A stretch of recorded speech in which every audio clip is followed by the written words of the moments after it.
There we go. Welcome back, everyone.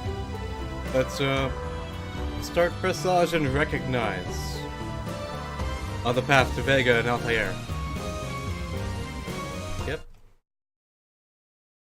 かがりちゃん、今日から私とあなたは正式な親子になるのよ。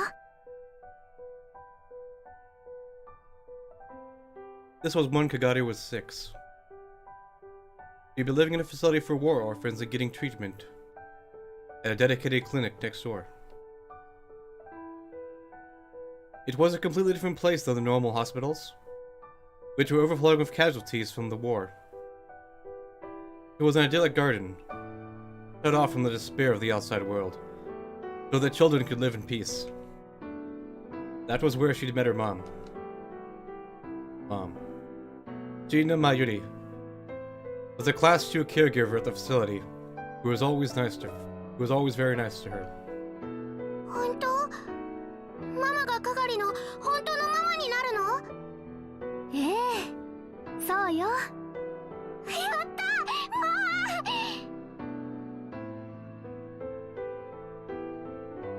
It was impossible to express with words how happy Kagari had felt. Being Mom's real daughter meant that Kagari had become her real name. Kagari had also become Shina Kagari. ほら、くっつかないの。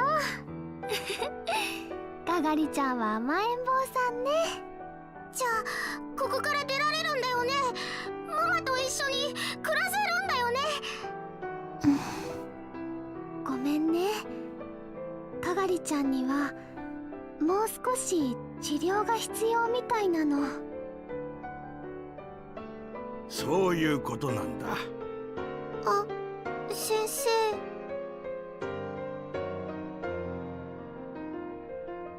Oops. Kagari didn't know the doctor's name, but he was a nice old man who was always kind to her. Hello, Entertain. あと半年もすれば終わるからね。それまで我慢するんだよ。半年もですか？この前のお話ではあと2週間ぐらいで大丈夫だと。それは身体的な傷の話なんだ。東京大空襲で子供が受けた心的外傷後ストレスは大人の比ではないからね。それに昨日の診断で分かったことなんだが、かがりちゃんはまだ怖い夢を見るらしい。そうなの？かがりちゃん。そんなことないもん。もう怖い夢なんて見ないよ。楽しい夢ばっかりだよ。楽しい楽しい。かがりちゃん、嘘は良くないよ。それでは治療はもっと長引いてしまう。夜中に怖い夢にうなされて起きることが未だによくあるのだと昨日話してくれたよね。まあ、そうなの。この子の脳内に空爆の記憶が恐怖として残っている証拠だろうね。きちんと治療しておかなければ後で取り返しがつかなくなる。そうですね。というわけで治療を続けてもよろしいかね、お母さん。あ、はい。かがりちゃん、頑張って悪い病気をやっつけようね。Mom rubbed her head. Kagari felt so at peace that she could cry. わかった。いい子だ。じゃあまた後でね、かがりちゃん。ママ。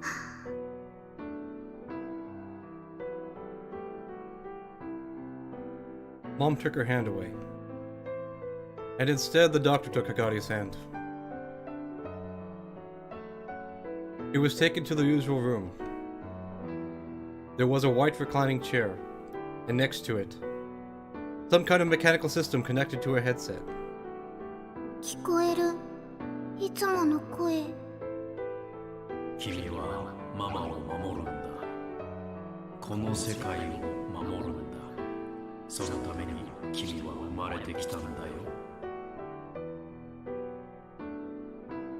She couldn't remember when she started hearing the voice. But by the time she was 6, whenever she was worried, uncertain, or in trouble, you could hear it. It was always kind and strong, and it always cheered her up.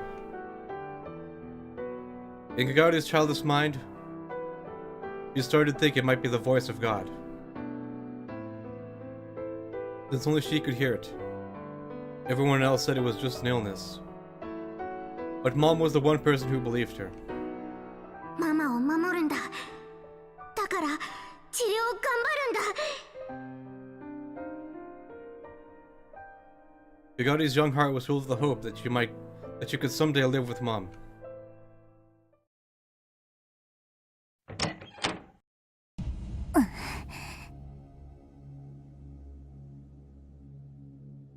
As soon as she opened the door, Shina Kagari was struck with an unpleasant wave of heat.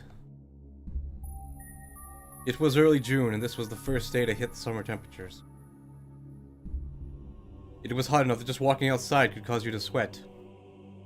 But the small Japanese-style room had thick curtains, and the windows were closed.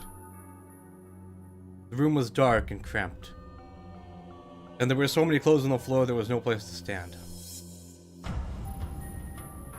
It wasn't just clothes. There were all kinds of filthy things. Bags with half-eaten snack breads still in them. Half-rotted food packs. Plastic convenience store bags overflowing with trash. All scattered around the floor.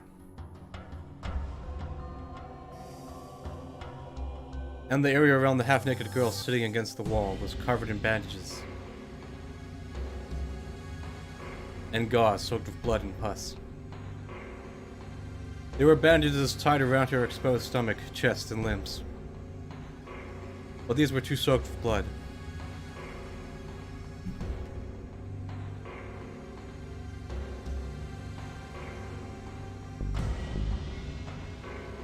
The room was filled with a sickeningly sweet stench, though there was no way to know if it was coming from the garbage or coming from her.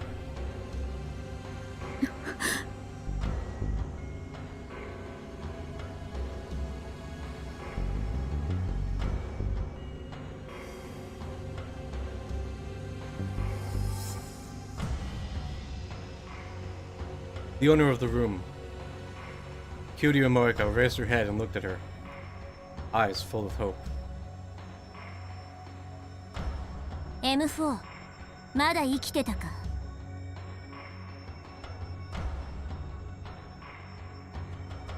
When she saw Kagari, who was still wearing her shoes as she came into the room, her shoulders slumped. FB じゃない。誰？命の恩人に向かってひどい言い草ね。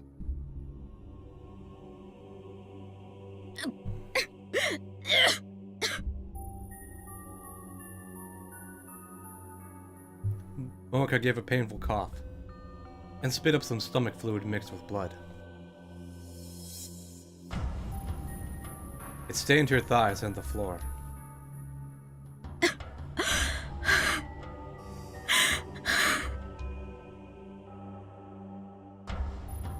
Her wounds must have opened again, because the bandages around her stomach began to turn red. You'd spend 5 months like this, with no treatment from a doctor. Momika got into a gunfight with the Russian army, and failed her mission as a rounder. She'd lost 2 of her companions, and her target, Kurisu's laptop, was also destroyed. They pinned the blame on her. She was wounded and almost killed. It was Kagari who saved her and brought her to this room.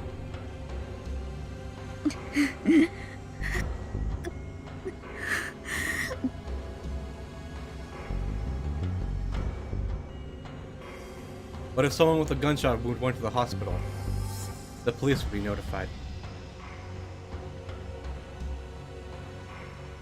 And for that reason, she'd never gotten any real treatment. Her wounds had become infected, and even 5 months later, they still brought her incredible pain. Her terrible fever hadn't let up at all, and it wasn't rare for it to go from 39 degrees to over 40. But Morika didn't seem very interested in her wound. She was more interested in sending messages with the phone in her hands. She must have been sending more messages to her beloved boss. In the past 5 months, she sent almost 1,000. どうして FB どうして返事をくれないの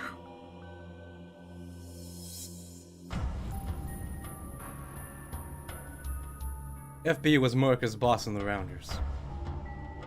A woman who always gave orders to Morika via text message. Morika worshipped her to a degree that would far exceed what could occur within a normal employee relationship.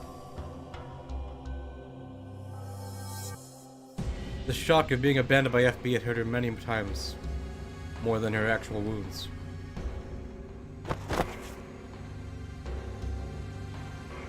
Kagari tossed the bag she slung over her shoulder at Morika's feet, along with 2 plastic bags.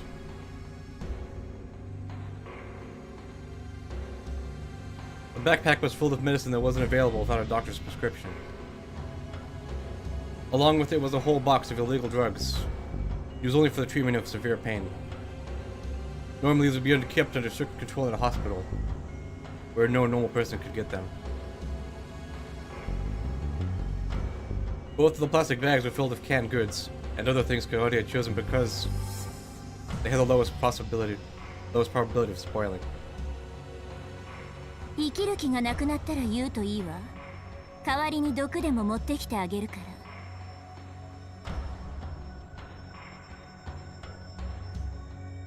But Morika didn't seem to notice Kagari at all anymore.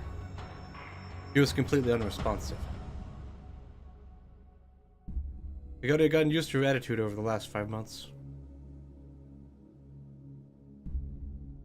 But she wasn't just going to go home today. She wordlessly reached for Morika's cell phone.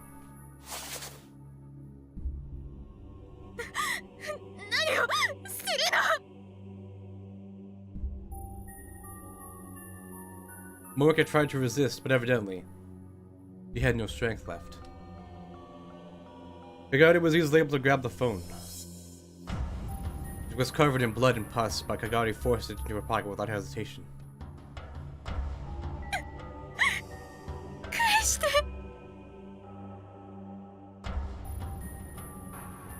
Morika started crawling towards her.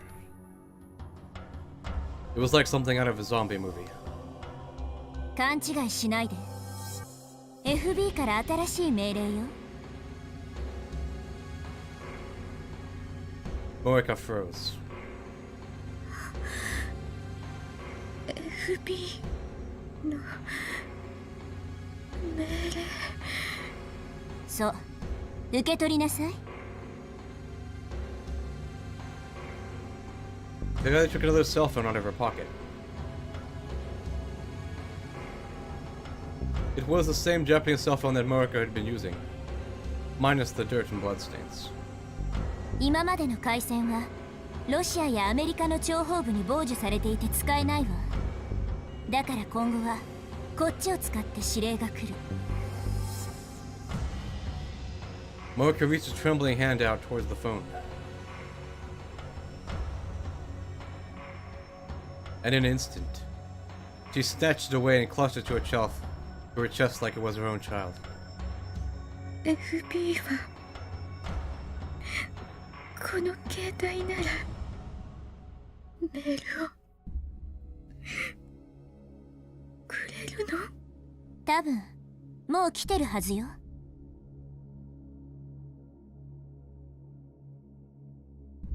Mocha quickly opened the screen on the phone. When she saw the words on the screen, tears started to flow down her face. M4 私の可愛い娘 It must have been so hard for you. 大変だったわね。私もとても心を痛めています。失敗したことは残念だったけれど、あなたが生きていてくれて本当によかった。早く傷を治して私からの次のメールを待っていてね。今度こそ任務を完全に遂行し、私の信頼を取り戻してあなたのことを心から信じていますからね。私の大切な大切な娘 FP より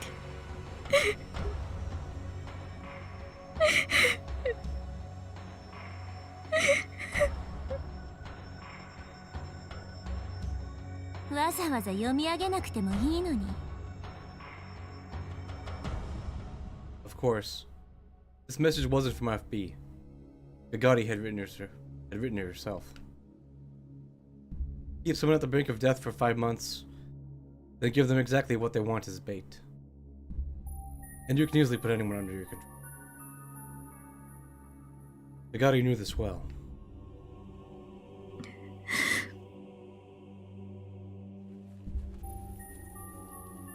The life suddenly returned to Marco's face. You spilled out the contents of Kagari's backpack like a woman possessed. 傷を治したいの。FB の信頼答えなくちゃ。それでいい M4。Kagari smiled, satisfied, and knelt down in front of her. 私が治療してあげるわ。包帯を全部取りなさい。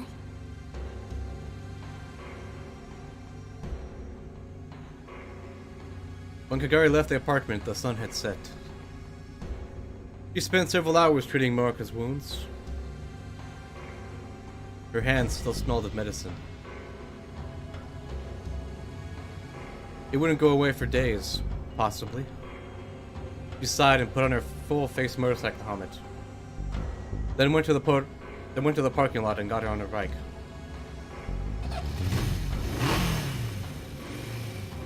Kami samaの声、そろそろ聞こえるかな? He whispered.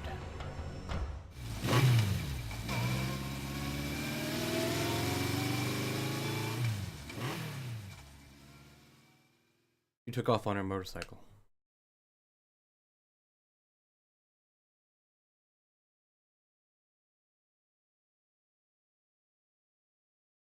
It was almost July. The rainy season hadn't been that bad this year, and what little remained of it had already disappeared. Temperature-wise, summer had come a long time ago. 夏か。 In other words, it had almost been a year since it happened.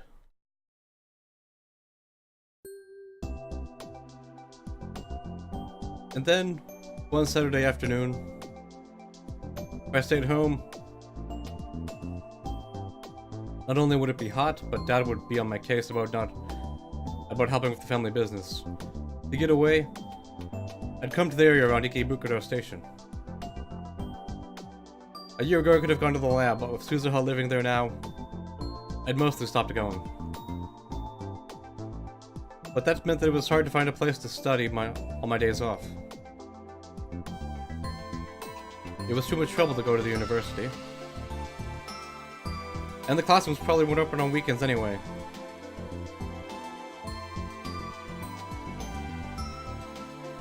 After a lot of research, I settled on spending most of my free days visiting this cafe near my parents' home. And spending a few hours there. In fact, a lot of the other patrons did the same thing I did. Buying a single cup of coffee and sitting there for hours on end. Some brought books, some brought computers. I chuckled to myself as I realized that I'd joined the ranks of the other normies.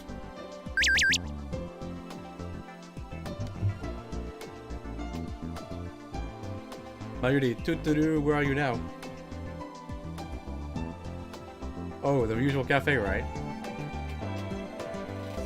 I just went to your place and you weren't home. Did you? Did my dad make a nuisance of himself again? It's okay, he gave me some barley tea. I have to go shopping, will you come with me? Okay. Thank you. Okay, I'll leave now. Wait for me.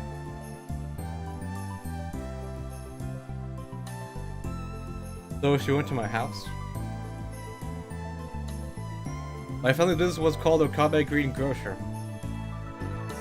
It was a beat-up old store located on a run-down shopping street. The place was almost 40 years old. I really wanted them to rebuild it.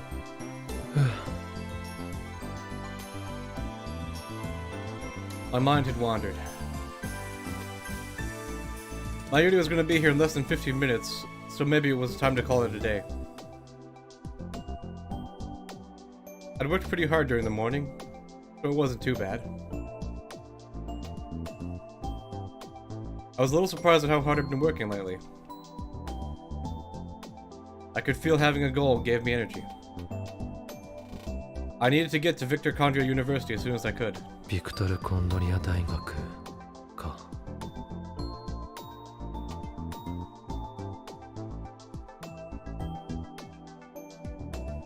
I was still in contact with Maho via email and chat. She was evidently busy with her research, because she was always sleepy.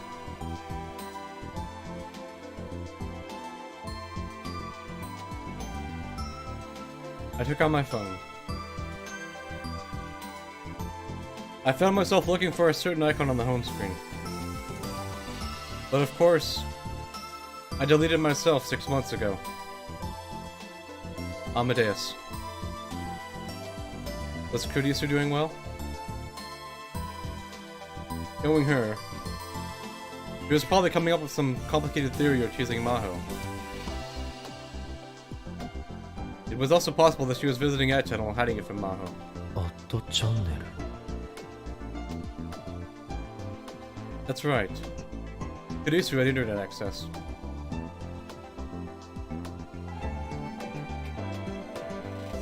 So it would make sense if she accessed that channel. But given that... アマデウスってネット掲示板に書き込んだりすることもできるんだろうか。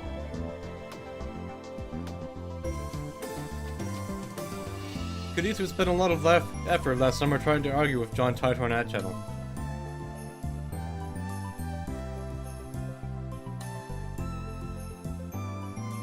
That happened on the Alpha World line, though. Still. It meant that she was okay with posting. But there was a chance that Kurisu was doing the same thing.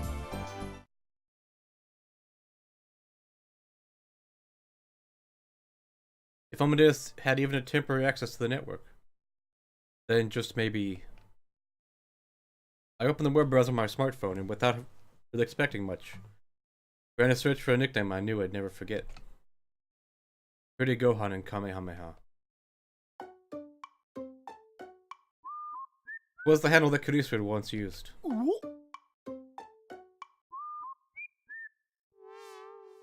I spoke without thinking. I bowed my head a little towards the other customers who were staring at me coldly, and looked back at my smartphone.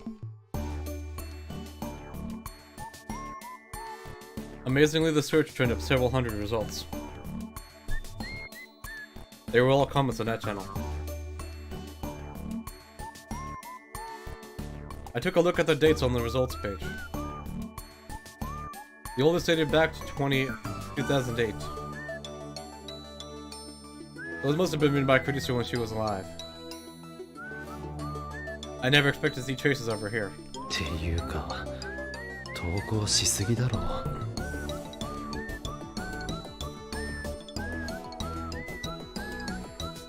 I didn't realize you spent this much time on that channel. Her comments were spread on a lot of different boards.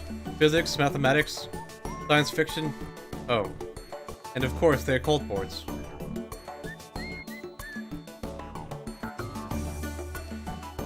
For example, in the science fiction threads, we had a passage discussions about time machines. But unlike in the Alpha world line, she never came out and denied the possibility of a time machine.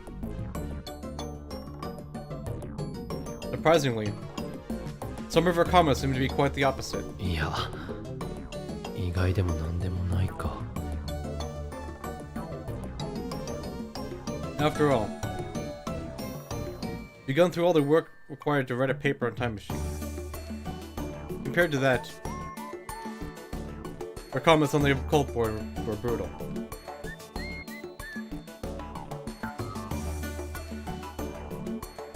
He would absolutely crush the arguments of anyone who dared to propose anything even the least bit unscientific. Supernatural phenomena like crop circles, poltergeists, and spontaneous human combustion. Out-of-place artifacts, and the Mayan Doomsday Calendar. Conspiracy theories about how human DNA had been brought from another planet. She broke them down and refuted them with a cold thoroughness. They drove away her own side. That even drove away her own side. And if anybody dared challenge her, she'd leave them flat on the canvas. It was just like Kurisu. Her comments offered them so little room for discussion, it was aggravating to read them. Did she actually enjoy all this occult stuff?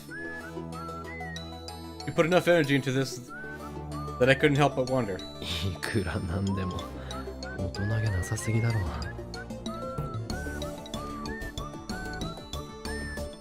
The first time I met her last year's ATF, I'd gone through the same experience.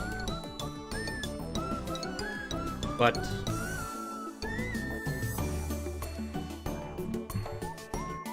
after a certain point, the Kurigohan and Kamehameha comments suddenly stopped. The cutoff date was July 27th of last year. The day Kurisu died. Her last comment was a slightly too heated response to someone who was mocking Dr. Nakabachi's time machine press conference.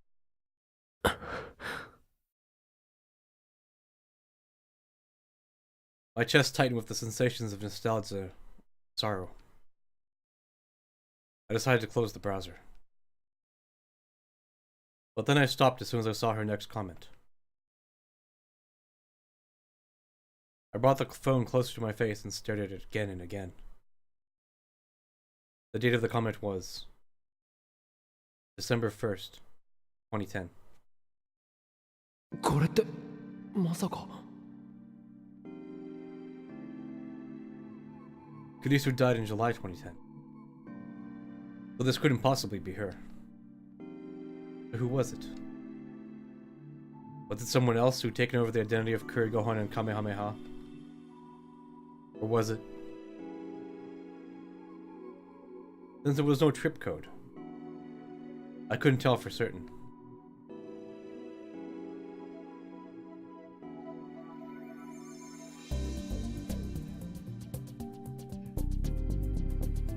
December 1st was just after Maho and Dr. Leskinen had come to Japan, and also about the time I encountered Kurisu. After that, Kurigohan and Kamehameha commented about a rate of once per week.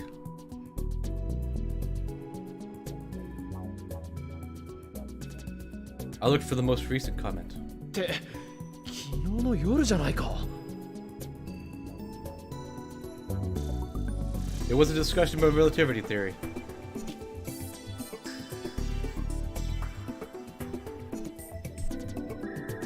You really did get foul-mouthed once you went on that channel. But then I realized she had said the same thing to me face to face. This wasn't some imposter. If this really was Kurisu. What a miraculous yet stupid story. Did Maho and Dr. Laskina know about this, I wonder? Probably not. Kurisu wasn't going to tell them. I couldn't help but laugh. Did I try to make contact with her? I wanted to see if this Kurigohan and Kamehameha really was Kurisu. And then I came up with a good handle. Daddy Ari's neighbor.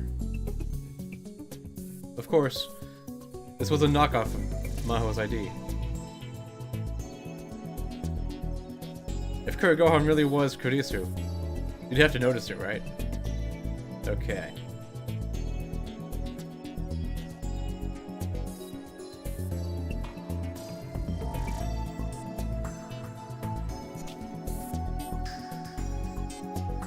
Delirious neighbor, heh.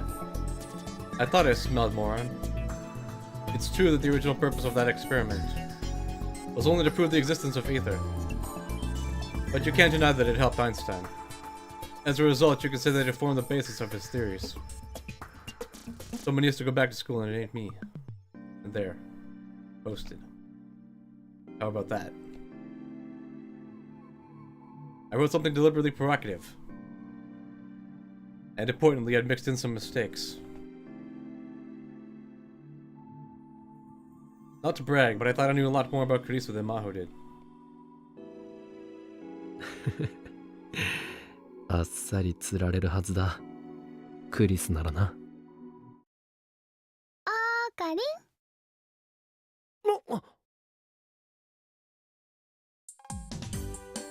At some point, Mayuri had walked up in front of me. なんだもう来てたのか。I'd been so busy reading my comment that I hadn't noticed. I hurriedly put the phone away and stood up. じゃあ行くか。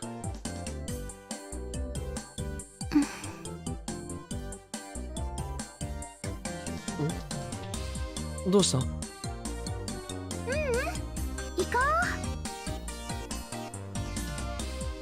Mayuri and I left the cafe.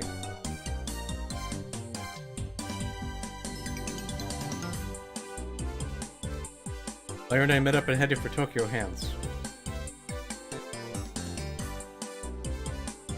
When I stepped inside the air-conditioned store, I felt refreshed. If it was this hot in June, I started to think that it was going to be like in July or August. それで一体何を買うつもりなんだ？商品宣伝用のポップを作るんだ。だからそれ用のカードとか蛍光ペンとか。 Thank you, Iridium. 今年はコミマで同人誌でも出す気か？違うよ。岡部製菓店に使うんだよ。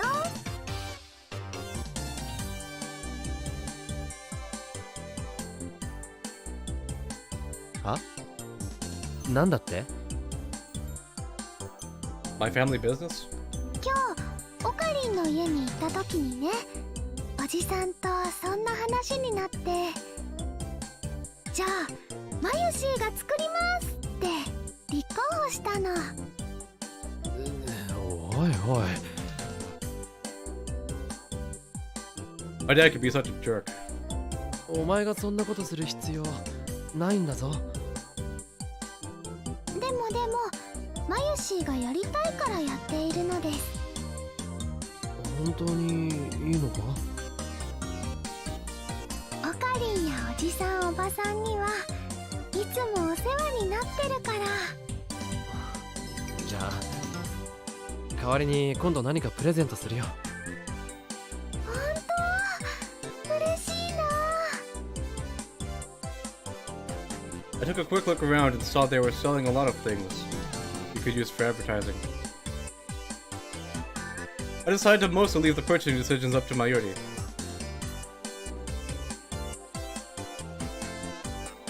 She spent quite a while deciding what to buy.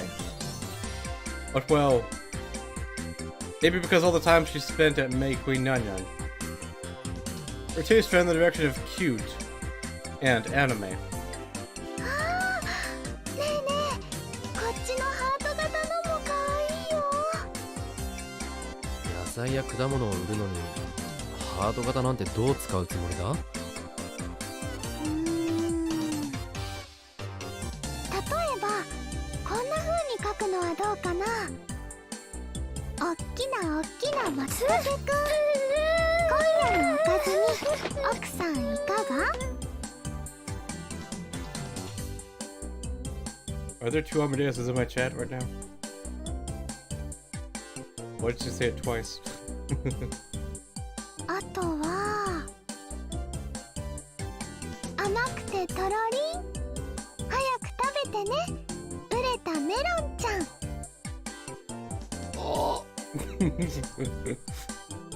お前まさか知らないうちにダルに洗脳されたわけじゃないよな。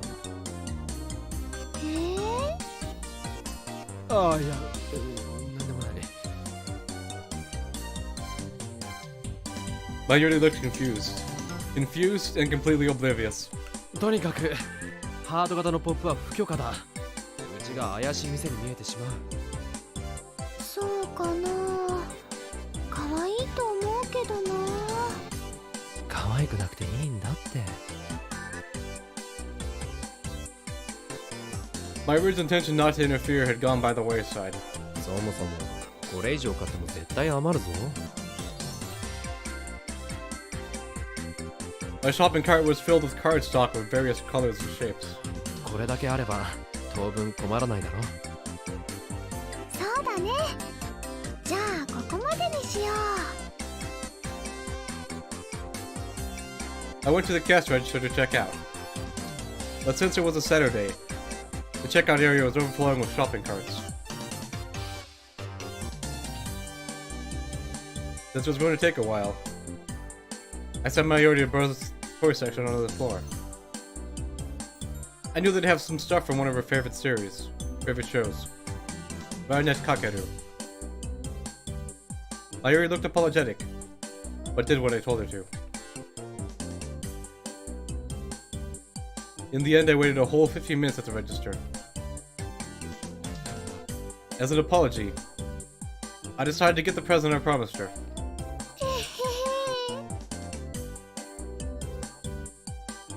You seemed really happy as she stared at the keychain. It was Upa, the mascot character from Rainet Kakadu series. I told her when she went over to the toy section she could pick anything she wanted.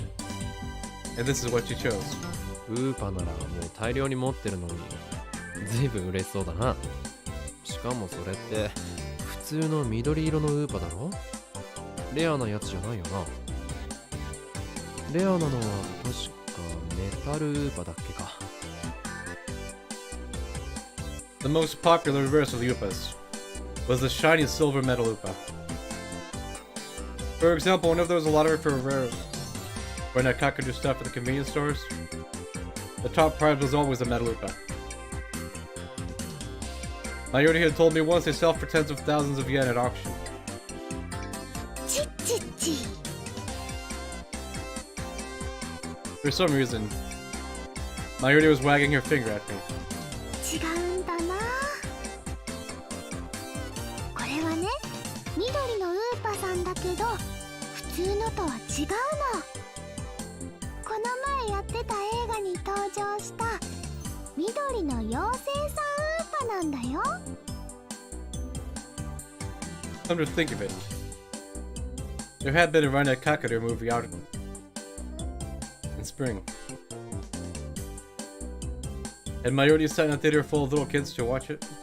緑の妖精さん？映画のネタバレしてもいいかな？いいぞ、どうせ見ないし。今回の映画はね、バーチャル世界で悪のスーパーハッカーさんたちとバトルをするんだ。そのバーチャル世界が妖精さんの住む森なのです。スーパーハッカーさんはすごく強くてね、かけるくんもウーパもピンチになっちゃうんだけど、もうダメだーっていう時にね、妖精さんたちが助けに来てくれるの。実はその妖精さんたちはかけるくんがお世話をしてた学校の花壇のお花さんたちだったんだよ。いつも優しくしてくれるかけるくんを助けるためにね、バーチャル世界でピカピカーって光ってウーパと合体するんだ。それがこの緑の妖精さんウーパー。すっごくかわいいし、すっごく強いんだよ。まゆし感動したな。そういう話に弱いんだ。監督さん天才だよ。なるほどな。It was rare for Mayuri to get this excited about something. I took a closer look and saw the design was a little different from the standard Upa. I didn't know a lot about Upas, so I couldn't say exactly what was different. このキーホルダーね、結構あちこち探してたんだ。すっごく人気があってね、どこも売り切れだったんだよ。まさかハンズに残ってるなんて思わなかったな。ラッキーだったな。しかもこれが最後の1個だったんだよ。今日は来てよかった。オカリンとおじさんには感謝しなくちゃ。Mayuri took the tag off the keychain and got her house key out of her bag, and carefully attached it. ねえオカリン、まゆしーね、これずっと大切にするね。おお、そうしてくれ。くれぐれも買って5分でなくしたりしないようにな。It had happened before, after all.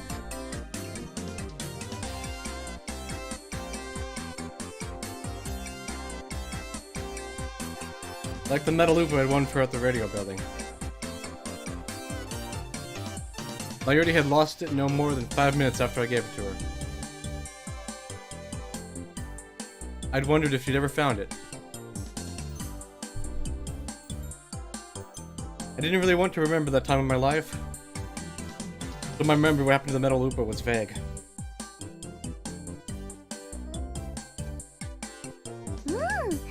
もう絶対になくさないのです。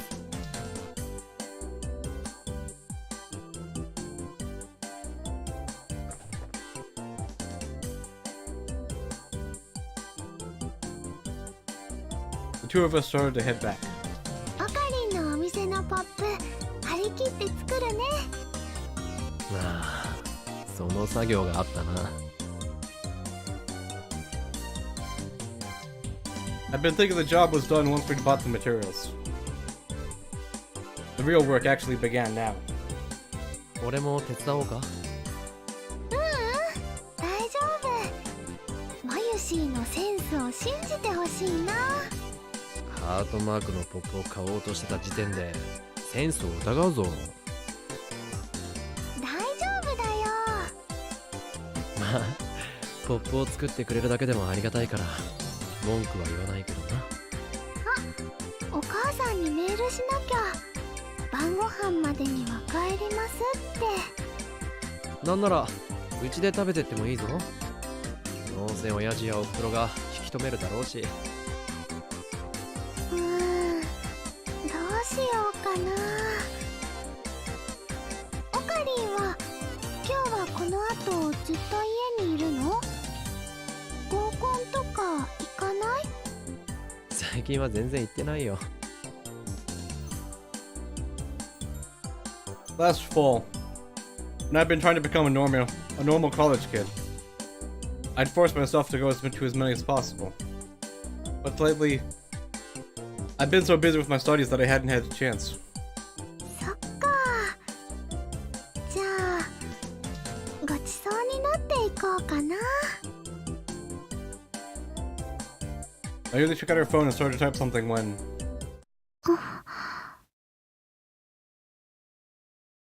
her expression suddenly darkened. She stopped moving. どうした？うん。ついさっきね、楓さんからメールが来てて気づかなかったよ。どうしよう、おかり。I really seemed like she was on the verge of tears. 何かあったのか？ねえ、おかり。前に言ってたよね。ふぶきちゃんは病気なんかじゃないって。ふぶきちゃん？中瀬さんのことか？来島さんの方じゃなくて？うん。あれって本当に病気じゃないんだよね。おう、違うはずだ。で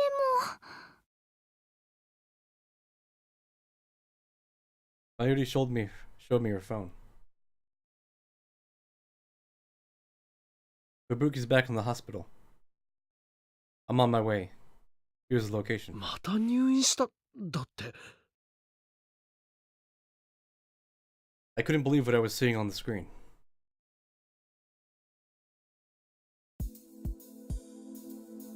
Fubuki's at a different location than before.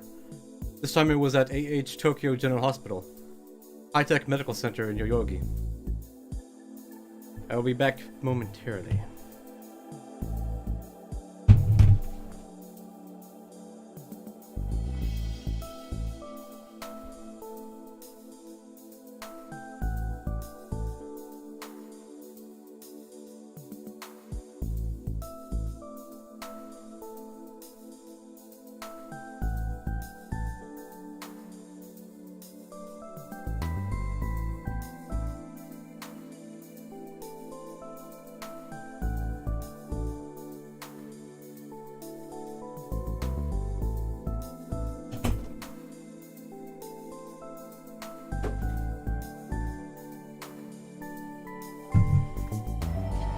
It was supposedly one of Japan's most advanced hospitals.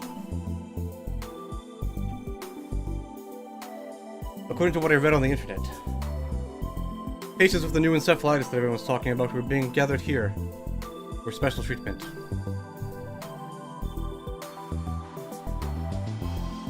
But I'd also read a lot of really bad urban legends about the place, and I was a bit worried about what kind of horror show I'd find there. But of course, when we arrived, it was nothing like that. It was very clean and decorated like a luxury hotel. Mayuri-chan, Okarin-san. こっちです。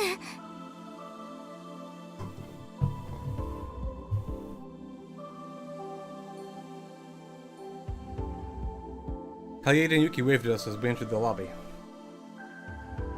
Yuki got a message from Kaede as well, and evidently come right over.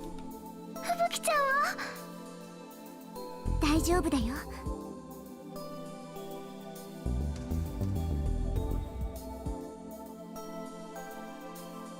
Yuki gave Mayuri a soft hug and a smile. Kaede bowed her head apologetically. 驚かせてごめんね。私も焦っちゃって。もっとちゃんと確認してからメールすればよかった。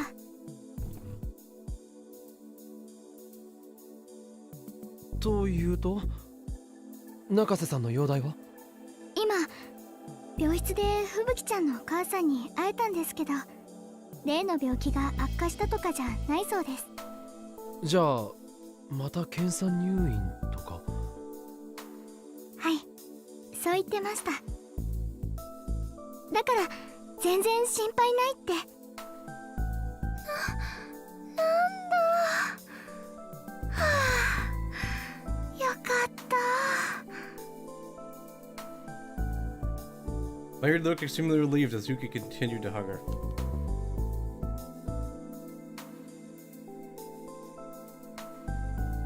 If I remembered right, the last time they examined her, they said it was possible she had the disease. But as long as it didn't get worse, it wouldn't affect her daily life. They just told her to come back for regular checkups. The new encephalitis had arrived in Japan over 6 months ago, but the number of patients was still increasing. Fortunately, there hadn't been a single casualty yet.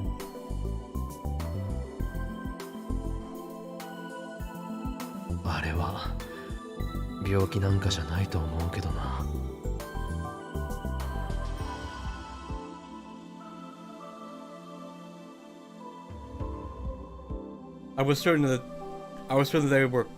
they were calling encephalitis was actually something similar to reading Steiner.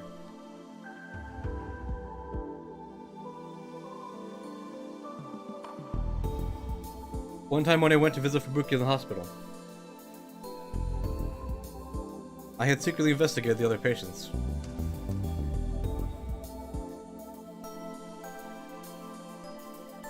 I wasn't able to get any proof, but I found out most of the patients in her wing had, to varying degrees, memories of the same world line. Many people had memories of Japan at war.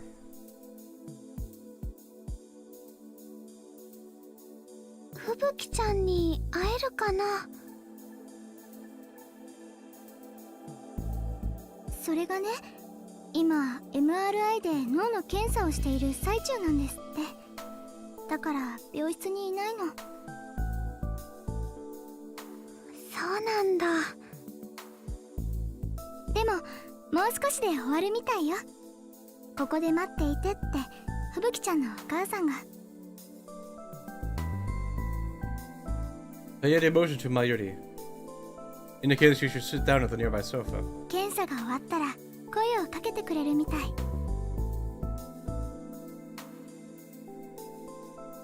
I let the girls sit down on the sofa and stood next to them while I surveyed the lobby. すごい病院ですよね。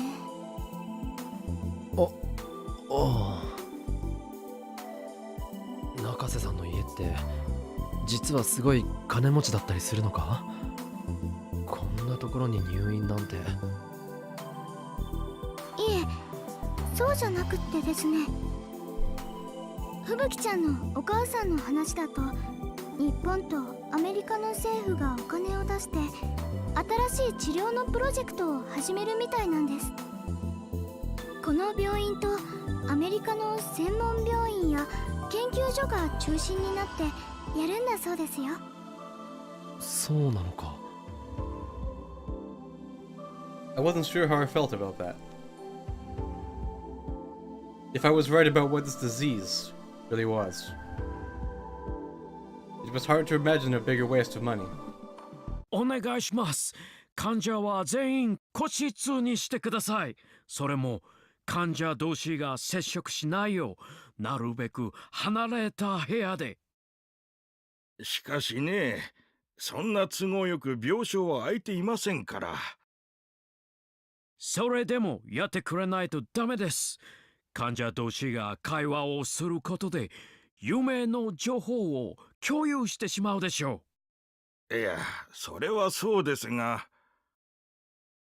脳というのはね、他人が見た夢なのに、それに共感を覚えてしまうと、あたかも自分が見た夢のように錯覚してしまう。そういう可能性だってあるのです。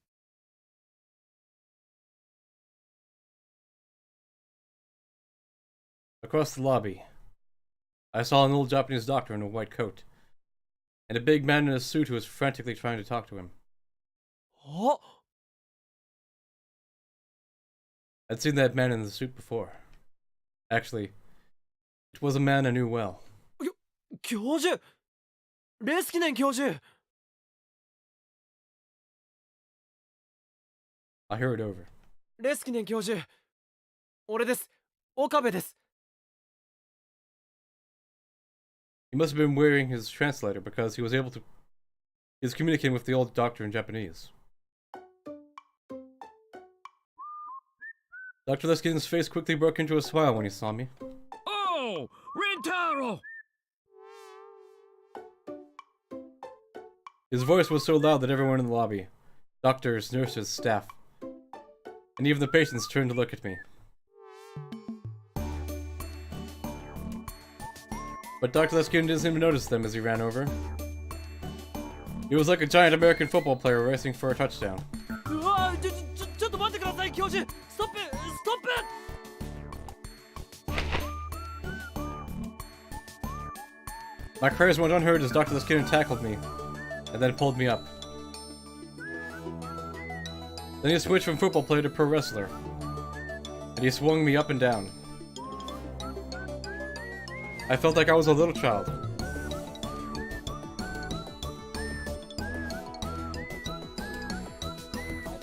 There was nothing I could do to resist him as he flung me around.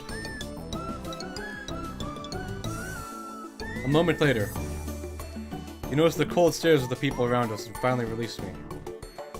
いやはや、すまない。あまりに驚いて、はしゃぎすぎてしまった。Dr. Leskin bowed to the people around him in apology. レスキネン先生、この青年とはどういったお知り合いかな？ The doctor that Professor Leskin had been talking to was staring at me suspiciously. あ、その。 I wasn't exactly sure what to tell him. It wasn't like he was really my professor. 見たところまだ学生のようだが、どこの大学かね？教授と同じ脳科学専攻だとすると。いえ、俺は。 彼は9月からビクトゥ・コンドリア大学の学生ですよ。いずれ私の研究室に来てもらうつもりでいます。え？おほう、ビクトル・コンドリア大学かね。これは驚いた。I looked over at Dr. Leskin questioningly, but he just gave me a mischievous smile. This guy. He really was such a kid. 日本人であそこへ行ける学生なんてめったにいない。大したものだ。どうも。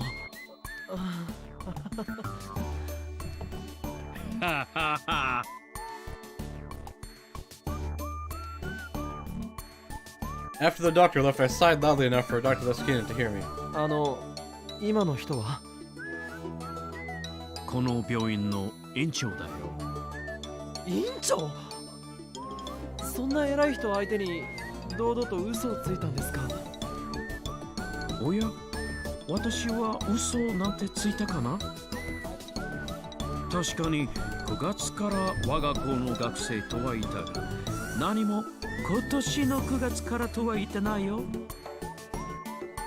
それとも何かい？君は結局我が校に来る自信がないのかな？だったら少し残念だが。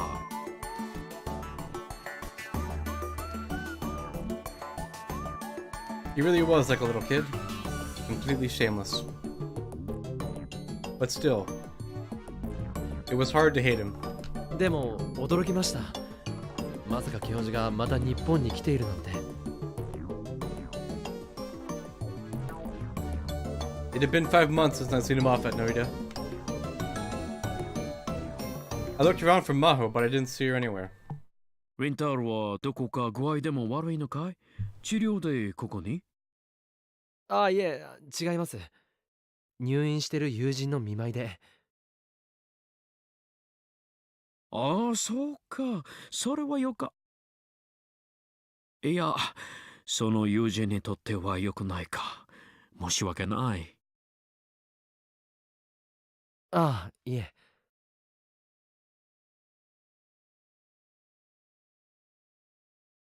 それで、教授こそ、日本の病院で何を？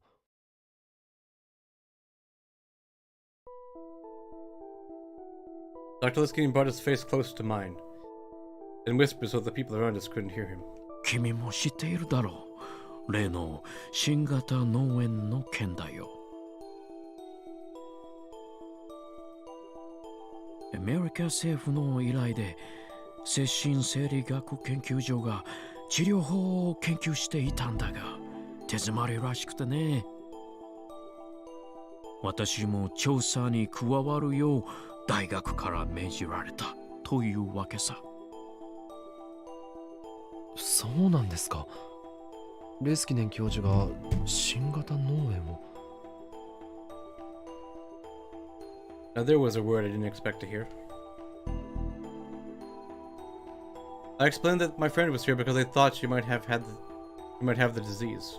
もしかしてその友人というのは中瀬克美？ああ、クリスマスパーティーで会ってましたね。実は私が新型脳炎に興味を持ったのもあのパレーがきっかけでね。君と克美が揃って倒れただろ？ He was right, actually. In my case, I'd been sent to the other world line. 克美には何日か前に再会したんだけどね。私にも何度か噛みついてきてよ。どうしてまた入院させられるんだ。私は元気なのにってね。そうでしたか。もう少し協力的になってくれると嬉しいとリンタロウからも伝えておいてくれないかい。ああ、実際のところキャツミだけでなく全ての患者に申し訳ないという気持ちはあるんだ。我々も日本の医師団も研究を進めてはいるんだけどね。どうにも解せない検査結果ばかりで困り果てているのさ。Dr. Liskinen's usually chipper expression darkened. The man was such a ball of vitality that I hadn't noticed until then. But his smile disappeared and I could see the wrinkles that had formed on his face from exhaustion. He must have been working hard, like he said. 正直、最初はどの医師もこれほど不可解な病気だとは思っていなかったらしいんだけどね。どうしたんだ、リンタロウ？その何か気になることでも？いえ、俺は医学生じゃないのでさっぱりです。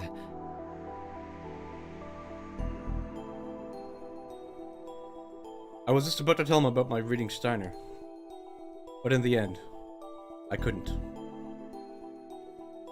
If my uninformed opinion was wrong,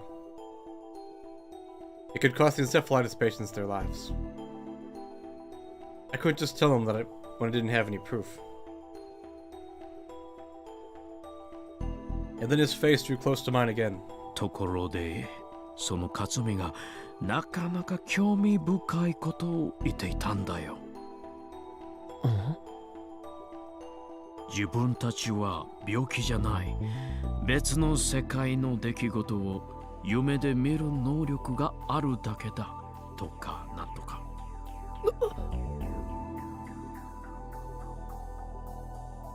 I told her not to say anything about it. Could she not help it? This was bad. They might start to doubt her sanity. 中瀬さんはとても想像力がたくましいというか SF とかアニメとか大好きですから、他の平行世界を感知できる力なんて多分趣味の影響で口にしただけじゃないかと思います。実は俺もそういうことを言っていた時期があるんですよ。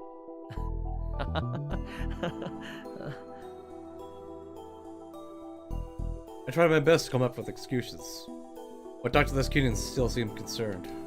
だけどね、私も治療プロジェクトに参加して驚いたんだが、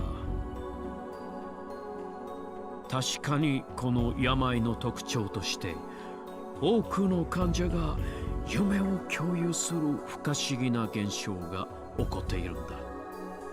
集団幻覚に近いのかとも思って今は調べているんだけどね。どうなんだろう、こんなことは初めてでね。脳科学的には今のところ解が導けない。正直非科学的という言葉が一番しっくりくるくらいだよ。それこそ平行世界とか前世の記憶とかね。そうですか。君も克美からいろいろと話を聞いてくれると助かるよ。医者に言えないことでも友人になら話すだろうしね。はい、一応心がけておきます。さて、リンタロウ、それはそれとして確認だ。Dr. Leskinen was looking over my shoulder. クリスマスパーティーの時にも感じたんだけれど、君のガールフレンドたちはキュートなお嬢さんばかりだね。え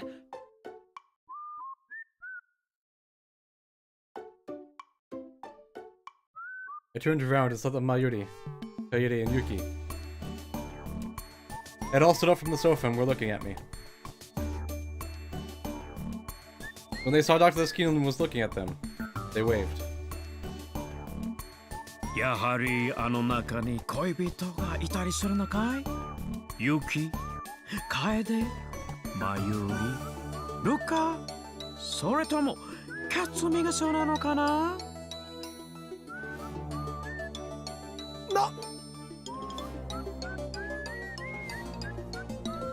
His words were so surprising, I couldn't think of anything to say.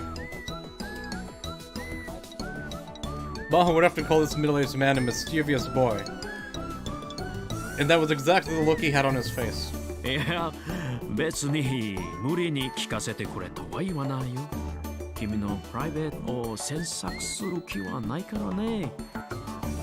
ただ、まあ、可愛い教え子にちょっとした土産話をと思っただけさ。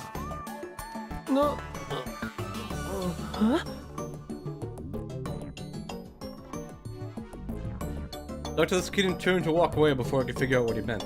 それじゃリンタロウ、私はもうちょっと院長と話をしないといけないから、これで。できればユキたちにも一人一人ハグしていきたいところだったが、次回にとっておこう。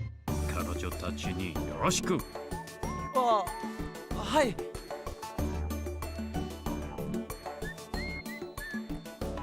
Mayuri and the others came over to me as I watched him go. 今の人、レスキネン先生ですよね。どこかで見たことあると思った。アメリカに帰ったんじゃなかったでしたっけ？おかりん？ There was no way I could tell the girls what Dr. Leskinen and I were just talking about.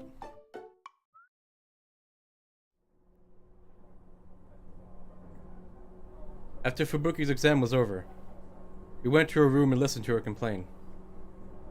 And then the visit was over. It was like Dr. Leskinen said. She looked just fine.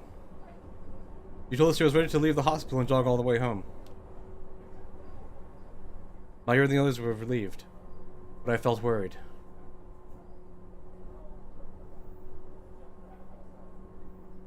Did I need to talk to Leskinen about reading Steiner after all? But how would I explain it? It might be a better idea to talk to Maho and have her explain it to him. I couldn't come to an answer right away.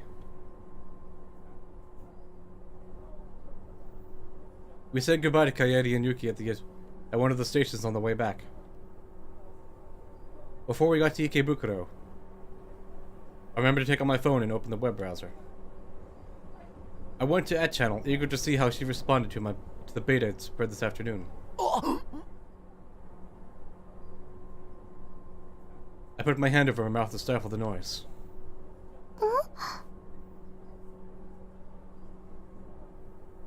Mayuri had been sitting next to me, and she was leaning over at my screen.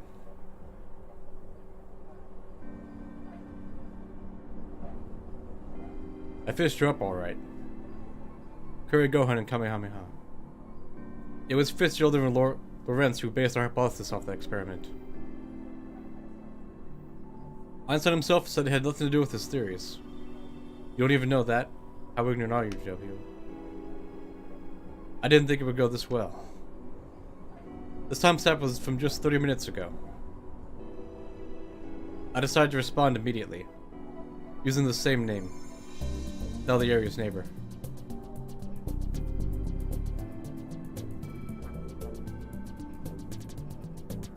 You're the ignorant one. In a letter written before his death, Einstein said that he was aware of Michelson and Morley's experiment. I posted and then reloaded the thread. There was already a response from her.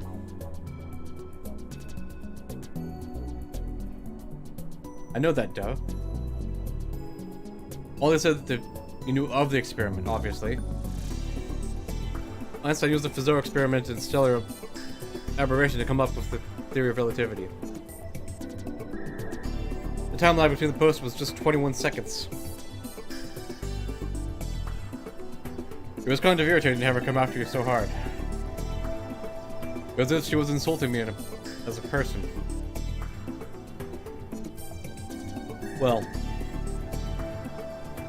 I was the one who deliberately written in the mistakes, so I should have expected it. You can't just let anyone else win, can you? I see you haven't changed a bit, lol. Are you Mozart? The thread's other residents were probably confused. Everyone except for her.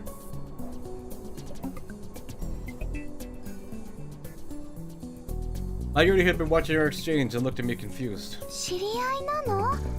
その栗ご飯とカメハメハさんって。まあな。多分古くから付き合いのあるやつだと思う。Now then. Would Taylor reply to the nickname Dalieri's neighbor and the post I just wrote? I was curious, but there wasn't an immediate response like before. The train reached Ikebukuro station. おかり、着いたよ。The train slid into the station and stopped. I reloaded the thread one more time before the doors opened. And there was a very short response from Kure Gohan and Kamehameha.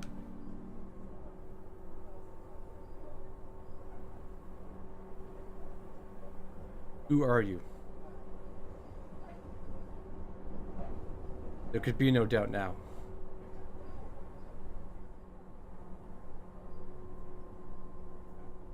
This Kure Gohan and Kamehameha was Kurisu.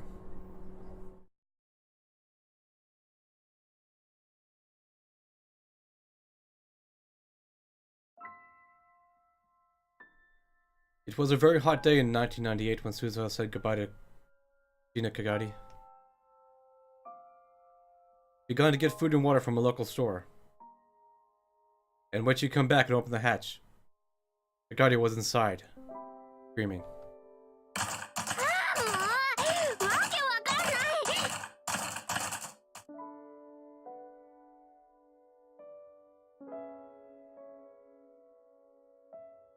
We looked inside and saw that Kagari was slamming her tiny hands down on the control console. お前、何をしてるんだ?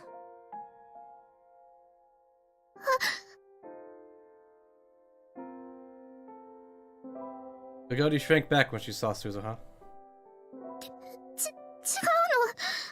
これは、その。答えろ。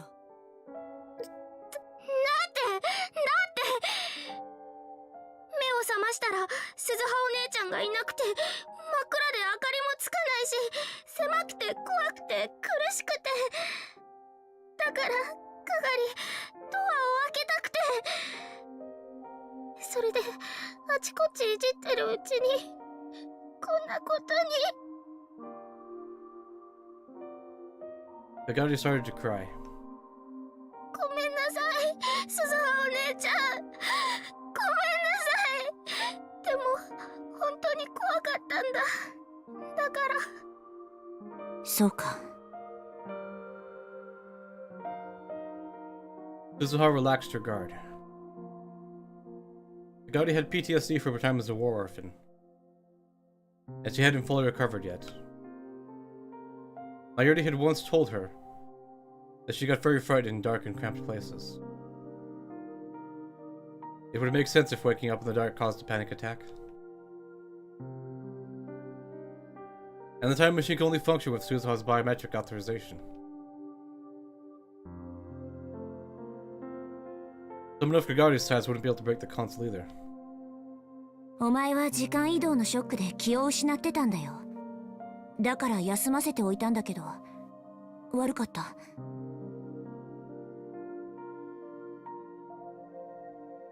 Suzuha grabbed one of Kagari's tiny hands to help her up, and then led her outside the time machine.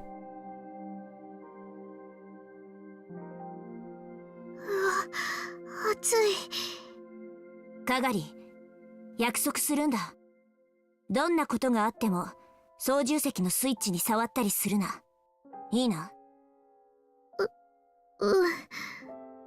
じゃあ私は仕事にかかるから、お前はその辺で休んでるんだ。飲み物と食べ物は適当に食べていい。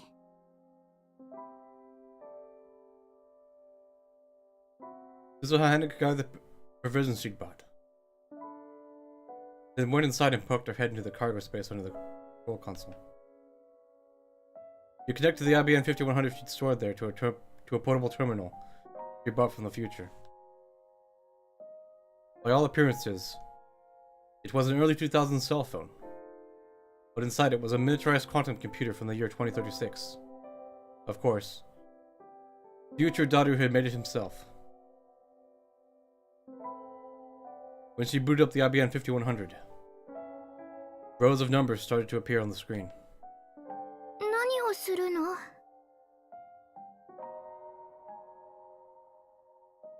Daru was looking from outside the machine. 2000年問題は勉強したか？施設の学校でちょっとだけ。結局何にも起こらなかったんでしょ？表向きはね。公表されてないけど、実は当時あれのせいでいくつかの地域や国に深刻な問題が起きたんだ。そうなの？問題だったのはこの IBN5100 というコンピューターなんだよ。これには古いプログラム言語が搭載されてるんだけど、そのプログラムの問題点を技術者たちが修正できなかった。というより、そんな言語で書かれた重大なプログラムが存在すること自体全く知られてなかった。第三次世界大戦はタイムマシンの開発競争が発端なんだけど、もしかすると2000年問題で発生したある事象とそれに付随する対立こそがもっと深い原因である可能性がある。 You didn't expect a 10-year-old like Kagari to understand this, but you didn't feel like taking the time to explain. しかも西暦2000年というのは特殊な年でね、全ての世界線が一旦一つに収束してしまうらしいんだ。それに関連してこの問題があらゆる世界線の因果に重大な影響を引き起こすかもしれない。私たちが目指してる狭間の世界線、シュタインズゲートも例外じゃない。 You looked down on the terminal connected to the IBM 5100. だからこれは2000年問題を起こさないようにするための修正プログラムなんだよ。 Right now, the terminal has converted the patch into a language used by the IBM 5100. The next step was to spread the program all around the world in the form of a virus. And the year 2000 problems that this era's engineers missed would completely disappear. The word connect appeared on the terminal's subscreen. OK つながった You've been told that in Japan at this era, ADSL was still in the test phase. And most common users connected to the internet via low-speed dial-up using ISDN.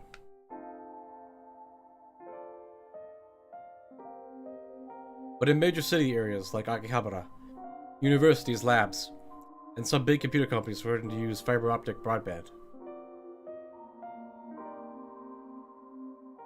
Some of them were even using wireless LANs. Suzuha cracked her way into one of those. Dad had laughed when he said that with 2036 technology, cracking late 20th century network security was a joke. But he'd been right. でも未来を変えちゃったらかがりたちがいた未来の世界も全然変わっちゃうんじゃないの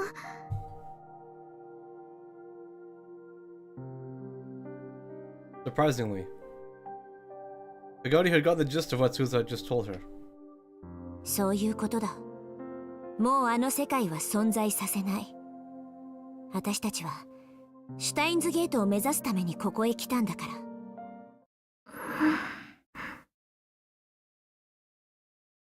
Suddenly, the uneasy look on Kagari's face vanished. It was as if her soul had left its body. Suddenly her face was expressionless and her eyes were wide. 声。神様の声。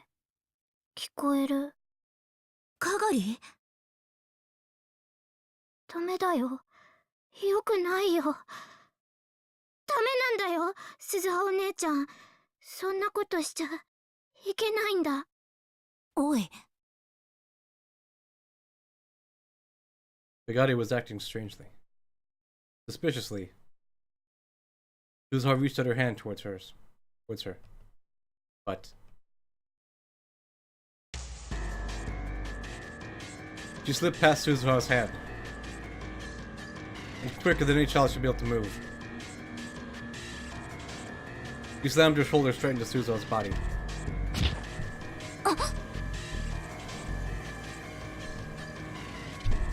Suzuha was caught completely off guard. That's how fast it was. Pagodi's shoulder hit her in the solar plexus.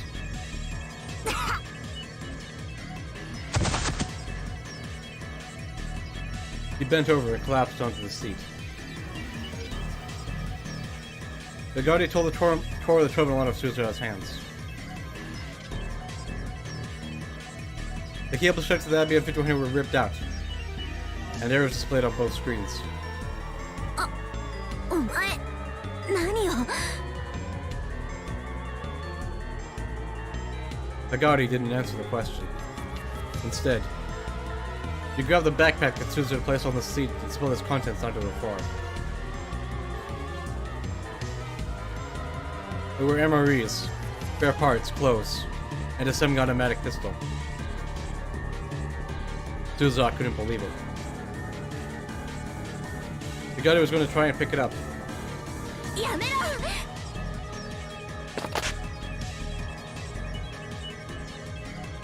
He forced himself to ignore the pain as he jumped on Kagari's body.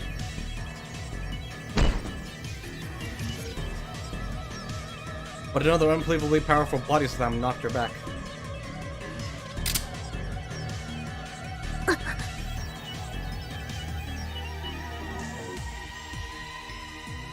Something cold was pushed up right against her brow. 動いちゃダメ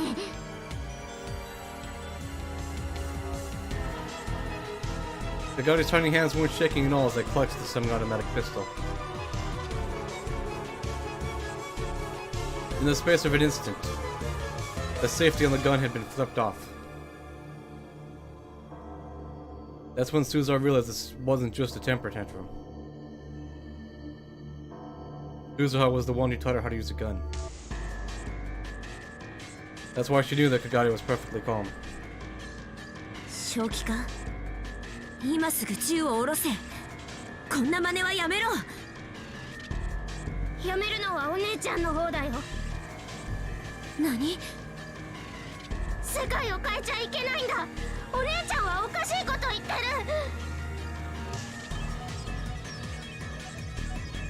There was no hesitation in her eyes. Instead, Suzuha saw only resolve. じゃあこのまま戦争が起きてもいいっていうのか。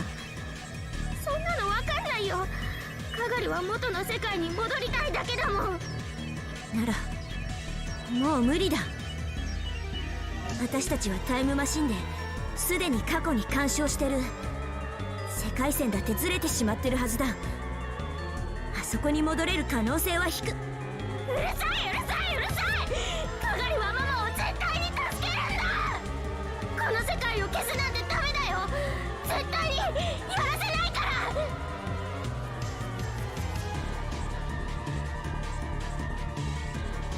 Kagari turned the gun towards the IBF 5100. やめろ。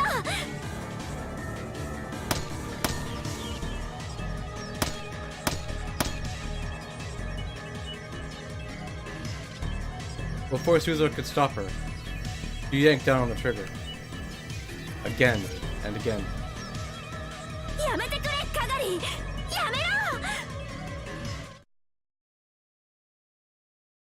And then Kagari jumped out of the time machine. And Suzuha never saw her again.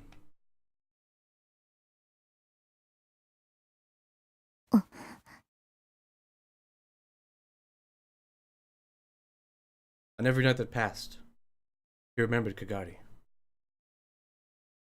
Suzuha had spent some time looking for Kagari when she'd first come to the Sierra.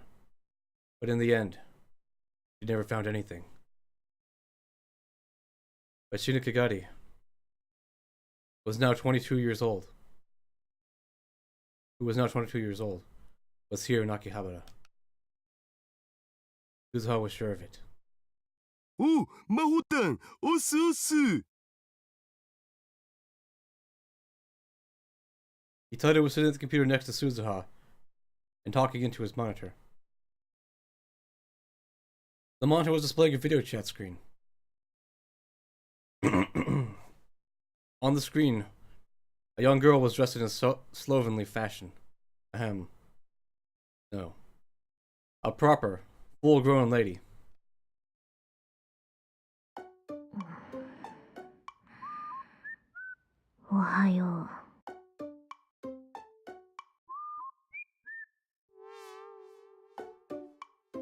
It was 8 p.m. at the Future Gadget Lab in Akihabara. Meanwhile, Victor Condio was an hour off from usual due to a daylight savings time, and it was 7:30 a.m. ヒヤジョーさん、大丈夫？この時間だし寝起きっしょ。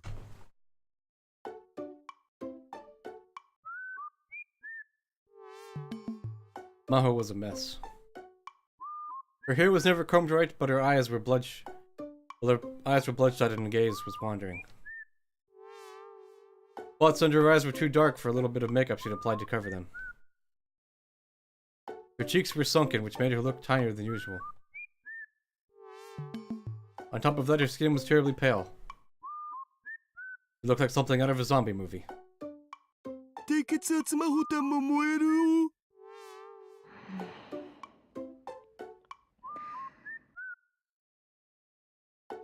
Normally, she would have gotten upset at Itaru's joke, but either she'd gotten used to it, or simply given up, because she said nothing. そっちの進展はどう？なんとかオカリンが分解しちゃう前の状態に組み立て直したお。機能はほぼ再現できてると思われ。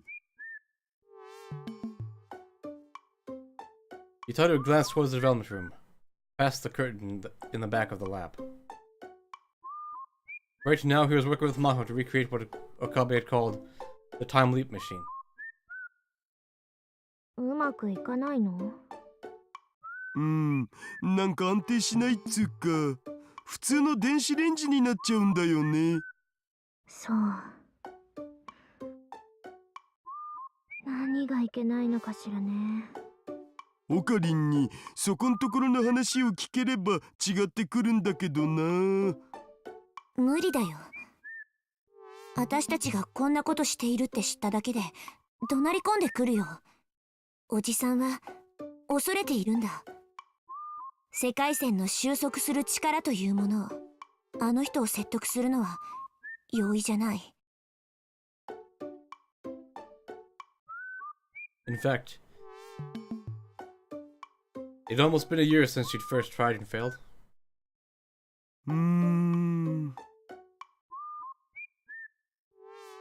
There was a moment of silence.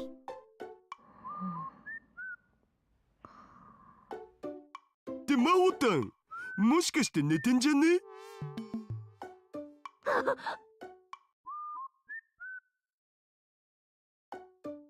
Be right back in like 20 seconds.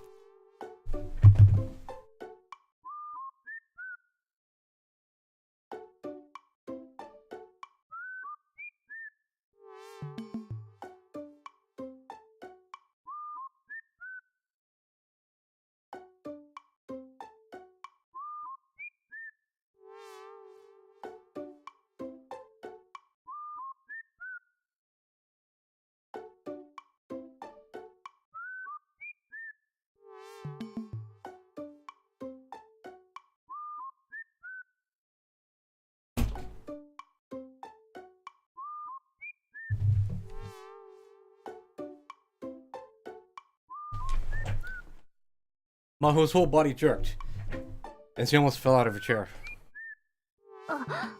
危なかったわ。出勤前なのに二度寝してしまうところだった。つうか、頑張りすぎだお。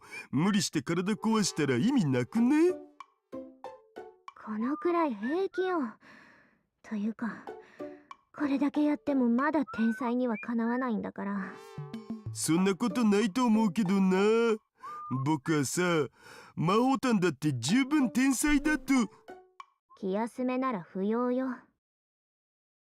岡部さんの言っていたタイムリープ、こんなにヒントはあるのに未だに解を見つけられないんだもの。記憶データなんて膨大なものをどうやって圧縮して過去へ送ることができたのか。クリスはそれをやってのけたっていうのに。Maho seemed upset. It was obvious even through the monitor. ああ、ごめんなさい。愚痴をこぼしている場合じゃなかったわね。今日の報告、他に何かあるかしら。なければそろそろ出勤しようと思うのだけれど。もう一つある。Suzuha looked at Itaru. 前から調べてほしいって頼まれてた件について。何か分かったの？はっきりしたことはまだ。そう。あちこちのネットワークに強引に侵入したりとかギリギリまではやってみたんだお。別に責めたりしないわ。今分かっていることを教えてちょうだい。いや、むしろ激しく罵倒とかしてくれて OK なわけだが。父さん、早くして時間が来ちゃうから。ほいほい。Itaru opened a different window on the monitor. He displayed one of the text files in it. It was a record of the information Itaru and Suzuha had collected. まず、魔法タンたちがホテルの地下駐車場で襲われた事件。警察の発表だと、新興カルト教団の男が違法薬物を使った末にって話になってるけど、あれ、間違いなく嘘だわ。嘘？犯人の身元は警察発表通り某大学の准教授。これはいいんだけどさ、そいつが宗教団体に所属してたっつう事実がこれっぽっちも出てこないんだよね。公安が隠し持ってる教団員のデータにもアクセスしてみたから確定。捏造ってことなのね。アットチャンネルとか見てるとさ、信者っぽい人が時々書き子するんだよね。教団は無実だとか陰謀だとか。そうすると一瞬でものすごい数の教団アンチが湧いてきてフルボッコなわけ。しかもそのアンチどももっともらしい偽の証拠とかガンガン出してくるんだよ。画像付きとかで。いくらなんでもあれはちょっと異常。そうなの？私そのアットチャンネルというのをあまりよく知らないから。アットちゃん含めてさ、大抵の大手サイトには工作員が張り付いてるもんなんだよ。しかもビジネスとしてバイト代もらってね。朝から晩まで24時間ぶっ通しで。情報操作、プロパガンダだね。政治家や官僚なんかもネット世論の誘導に利用してるし、それを専門にしてる会社もあるくらいだお。なるほど、それならわかるわ。そのあたりはアメリカも日本も同じね。でも工作員なんて僕からしたら IP 変えてもバラバラなんで。それでチェックしてみたら、あの事件すごい人数の工作員が投入されてるっぽい。どこからそんなに金が出てるんだよってレベル。そう。父さんのバイト先が襲われた方の事件は？そっちも同じ。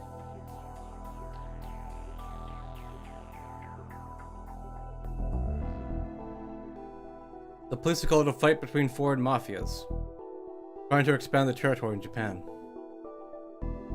The media never questioned the story at all, and even the people on the boards of famously skeptical channel believed everything they were told. Of course, there was no mention whatsoever of Russia or CERN.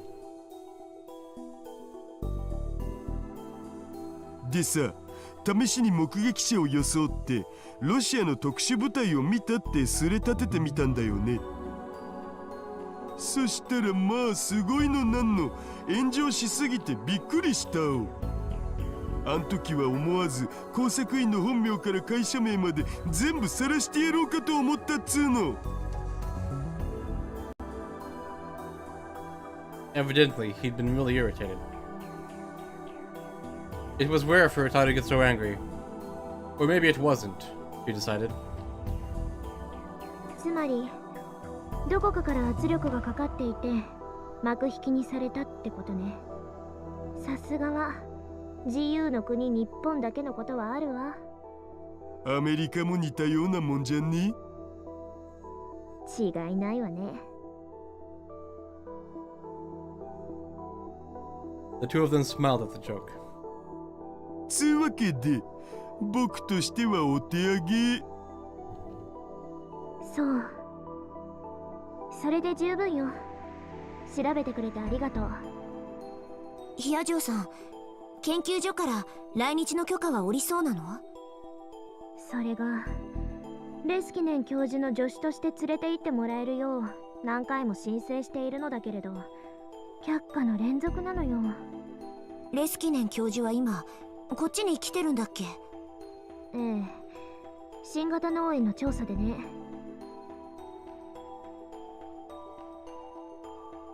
Since it had nothing to do with artificial intelligence, it seemed Maho wouldn't be allowed to go along.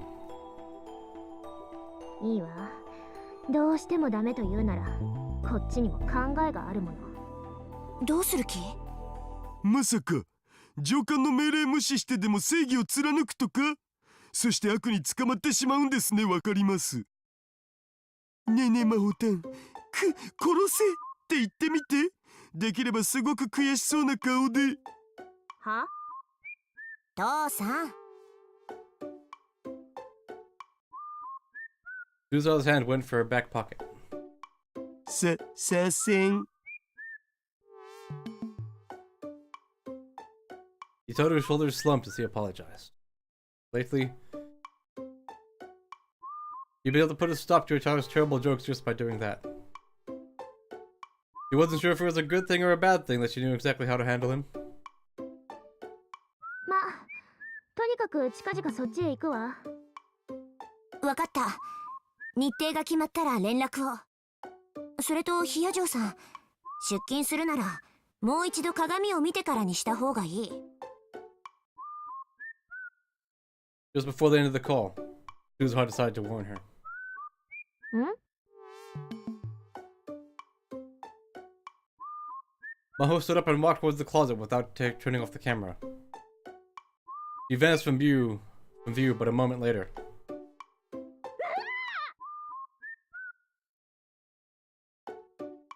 You must have seen how terrible she looked. Because she let a very unfeminine scream.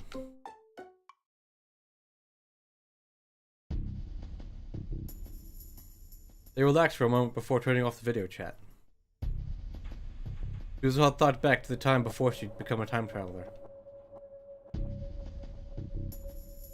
She did this every time she got off the video chat with Maho. タイムマシン開発の協力者、ヒヤジョーマホか。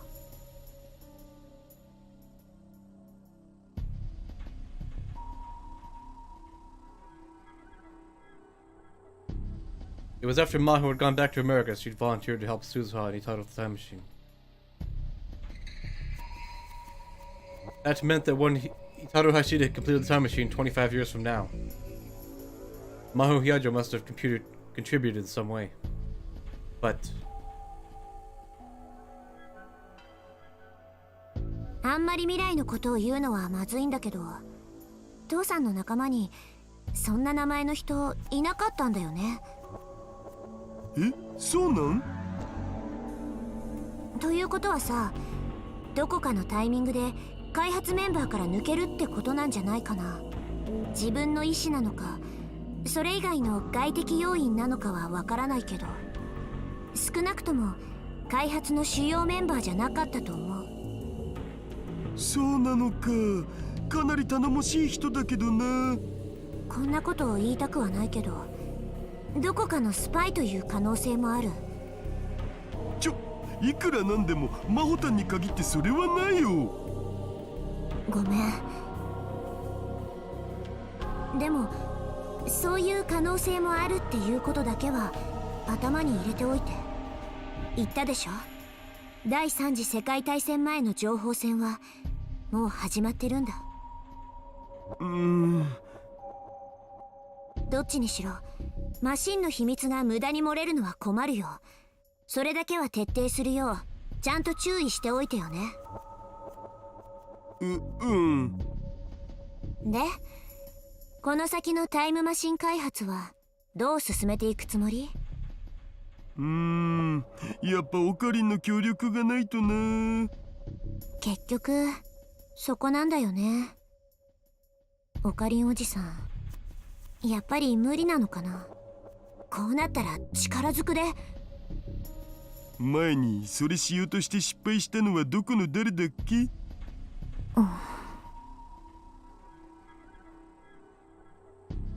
Suzuha pursed her lips. Even with the gun in her face, Okabe and Rintaro still wouldn't get in the time machine. To be honest, Suzuha was out of options. She stifled a sigh. It didn't do any good to let herself get down. そういえば母さんとはうまくやれてる？な？私そっちの方も心配なんだ。大丈夫？私が生まれてこなくなるような事態にならないよね。なんつうの？タイムマシンよりもなんだい？ちょっと。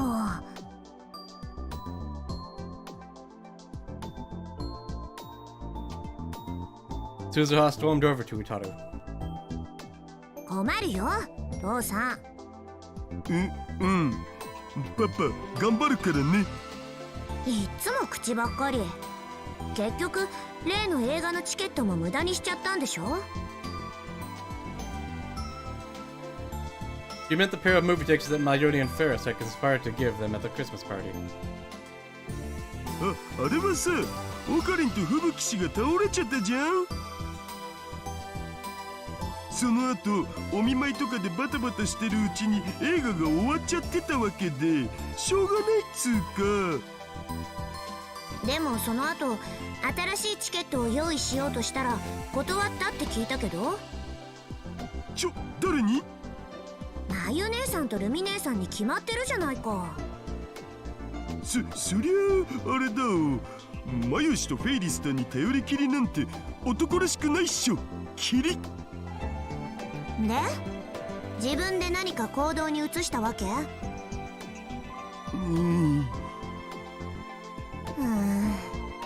ダメだこれ。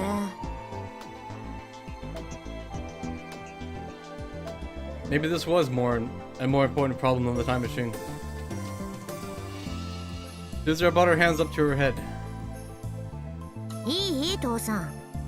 私いつまでもこうやってお説教できないんだからね。もうすぐ行っちゃうんだよ。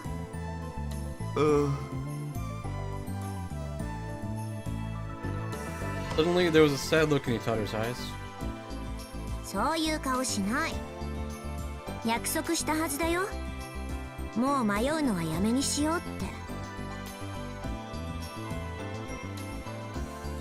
For the past 6 months, Suzuha had been thinking about whether it really was right to erase this world. But in the end, it was none other than Itaru who had pushed her to go ahead. ごめん。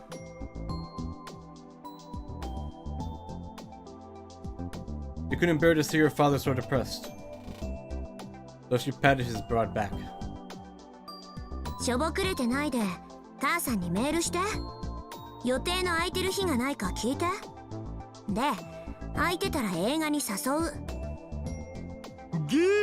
いきなりハードル高すぎ。高すぎでも何でもいいから誘いなさい。いい？これは命令だからね。命令って。返事は？さあ、イエスさ。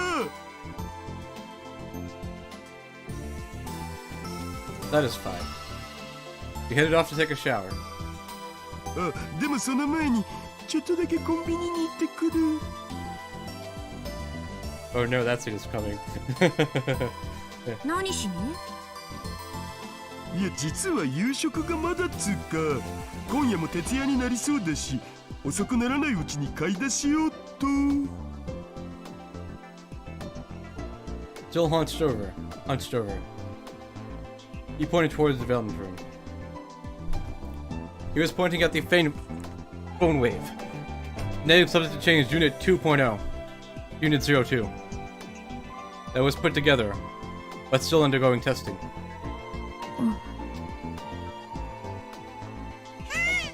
睨まないで。なるべく太らないようなものを食べますんで、何卒お許しを。バニラ。はい。私シャワー出たらアイス食べたい。バニラ。わかった。庶民がなかなか口にできない高級なやつをいっぱい買ってきてあげる。いっぱいはいらないよ。一つでいい。さあ、イエス。 That was enough to cheer Daru up. He took his wallet and ran out of the lab. やれやれ。世話がかかるんだから。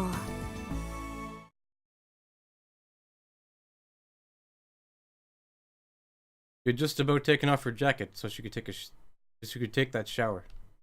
But 鈴葉。 Itaru had come back into the lab. どうかした？階段のところにさ、こんなの落ちてたんだよね。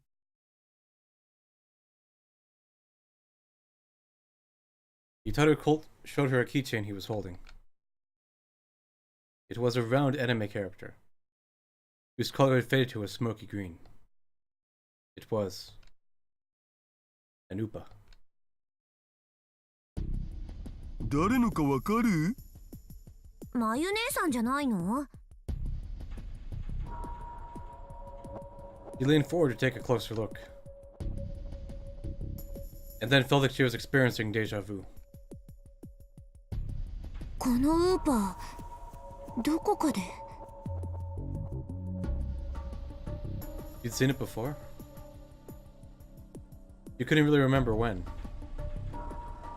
But her internal alarms were going off. This keychain was extremely important.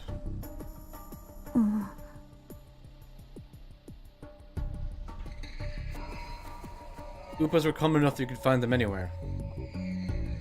The plastic edges had worn down. The paint was faded and coming off in places. But there was no dust. There were no stains. Instead, it shone brightly, as if its owner put a lot of effort into taking good care of it.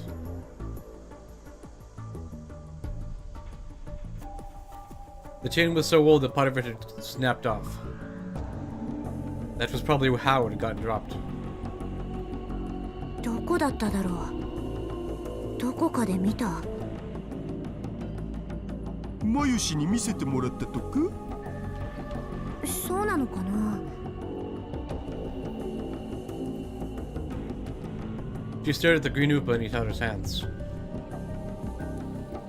And then, in her mind, she heard a young girl scream.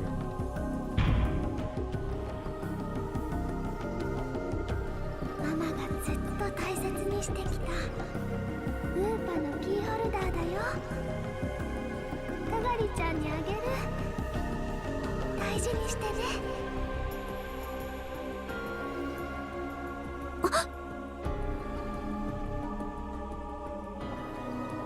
She gasped.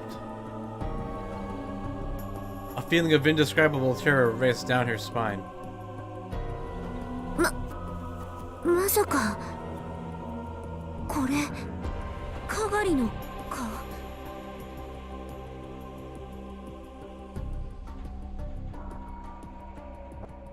That was when she'd last seen it. August 13th, 2036. The day she'd gone into the time machine.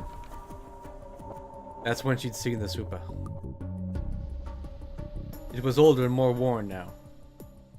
But the more she remembered that day, the more certain she became. This was the Yupa that Mayuri had given to Kagari.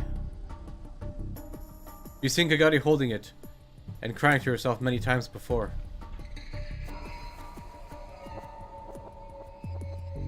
かがりってもしかして未来のマユシの娘？うん。見つかったん？いや、でも向こうはこっちを認識しているんだ。つまりどういうことだってばよ。あいつこのラボを監視してるんだよ。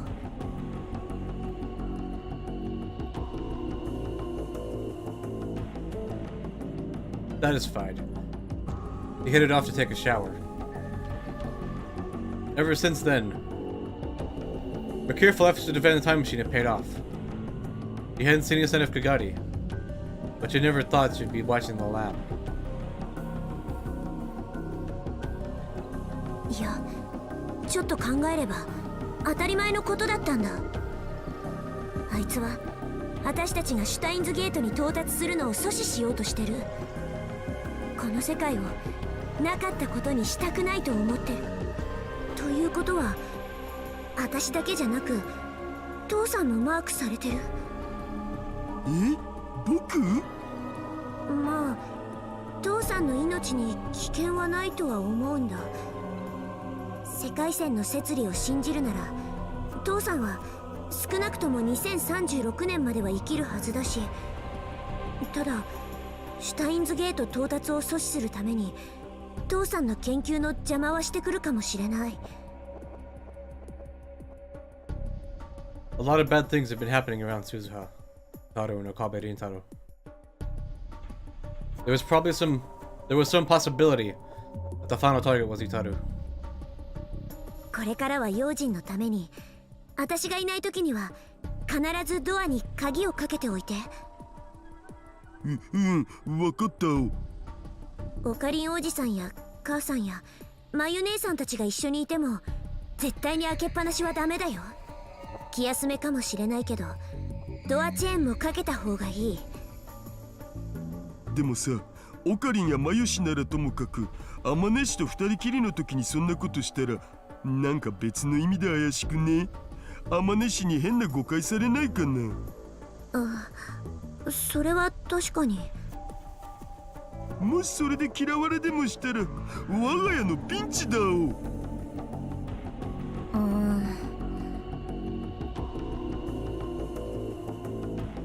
Suzuha groaned softly, unsure of what to do. 父さんがもっと早く母さんと恋人になってれば何の問題もないのに。で、結局そこへ話が戻るとか？とにかく注意だけはしておいてよね。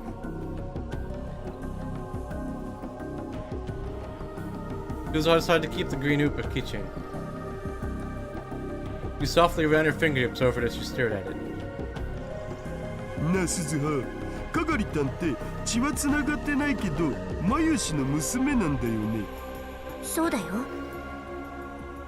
あのマユシに育ててもらった子が人を襲うような恐ろしい人間になるのかな？なんか鈴葉の話とイメージが重ならないっつうか、もっと優しくてホワホワしてて可愛い女の子になってるんじゃないかなとか思ったり。だとよかったんだけど。私も前はそうなると信じてたけど、今のかがりは多分。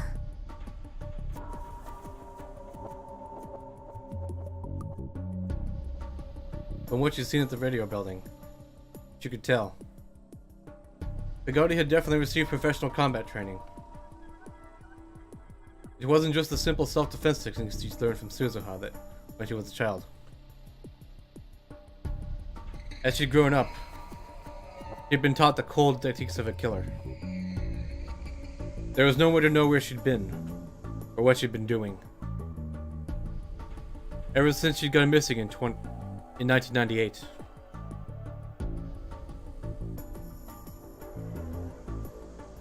But there was no doubt in Suzuha's mind that she was trying to ruin her plans.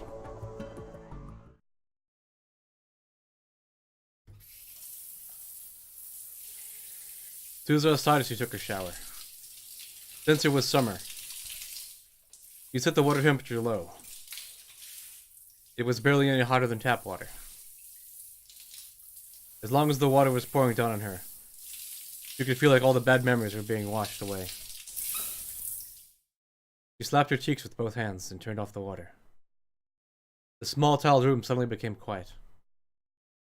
In the silence, she vigorously toweled off her hair.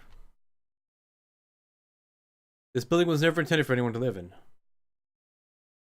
Not only was there very little room, there wasn't even a place to change. It was small and there were no windows. And the steam from the shower room built up, making it an unpleasant sauna in summer. Supposedly, Hitaru Nakabe would sit naked next to the fans to get away from the heat and moisture. Of course, that was only when the girls, as well as Luka and Ushibata, went around. But Suzuha couldn't do that. There were those huge scars on her chest. And if she was careless and Yuki saw them, she'd have a big problem. She always forced herself to change within this small space.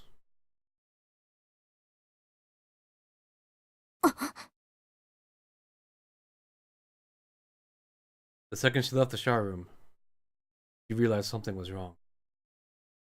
The lights were off in the part behind the curtain, where the lab room was. She was sure she left all the lab lights on when she'd gone to take a shower. She didn't remember turning them off. Still completely naked, she flung open the curtain.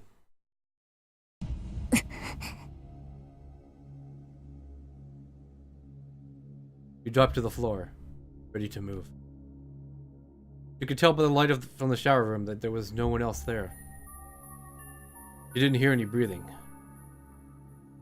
and she didn't feel any other presence. 父さんが一度戻ってきたのか。 And then when he left, he turned off the lights? No. That couldn't be right.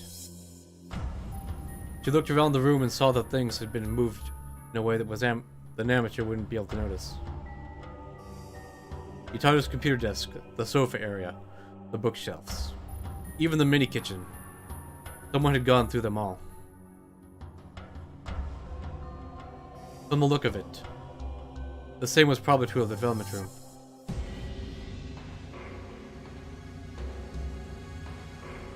Suzuha glanced over all the areas where she kept her guns. The closest was the sofa that she used as a bed. She'd wanted to have one easily available if she was attacked while she slept. So she cut out the back of one of the sofa cushions, and hidden a suppressed semi-automatic pistol in it. It was just a .32 caliber for self-defense, so it wouldn't do much damage unless you had good aim, but it was small, and relatively quiet, which made it the best choice for a place like this.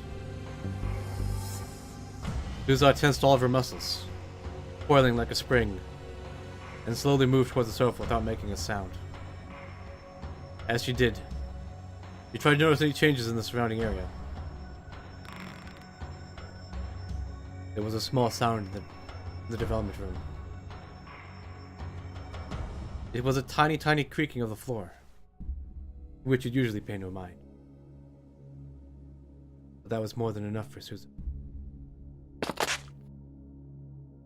In an instant, she moved from quiet to action.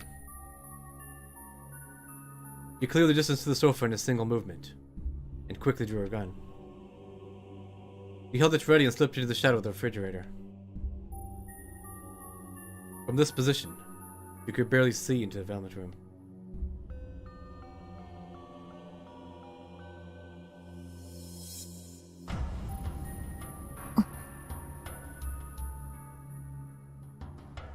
The room became silent again. But this time, the intruder in the other room didn't try to hide their presence. おかしな真似をしたら撃つ。手を頭の上に。そのままゆっくり出てこい。Suzuha threatened the intruder in a low voice, but the intruder seemed completely unconcerned as they exposed themselves to Suzuha's gaze.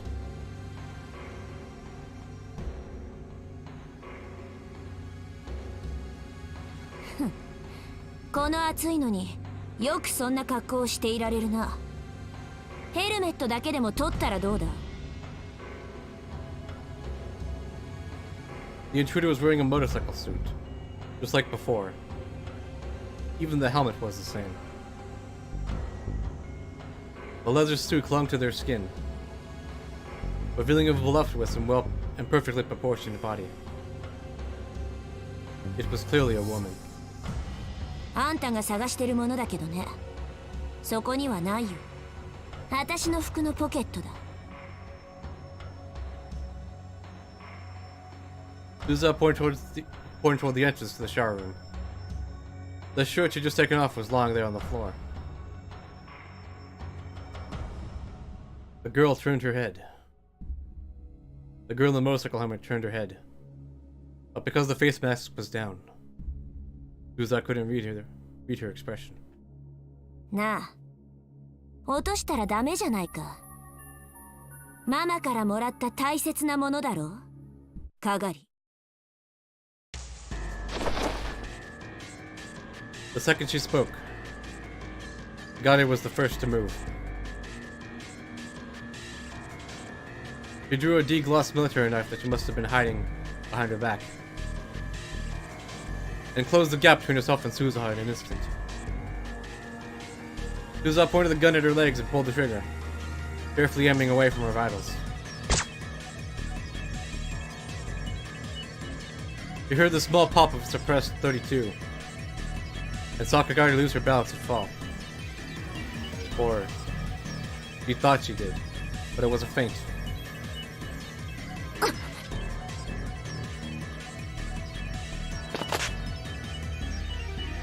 You'd only pretend to lose balance. In fact, you changed directions and was heading for the shower room. It seemed her first goal was to get what you'd come for. これは After firing only one shot, Suzuha realized.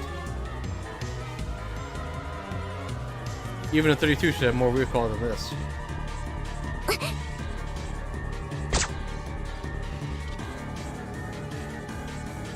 He fired again, but Kagari didn't flinch even for a moment. ブランクカートリッジどうして At some point, all the bullets in Suzuha's gun had been swapped with blanks. That instant's panic was all it took.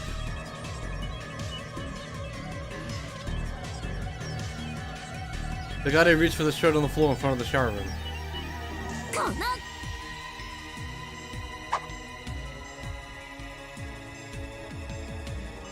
Suzuha gave up on firing and flung the gun at Kagari.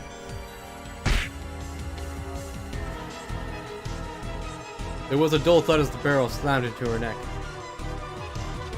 Caught off balance, she staggered before she could grab the shirt.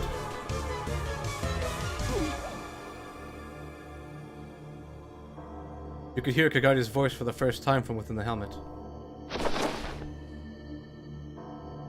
Suzuha jumped.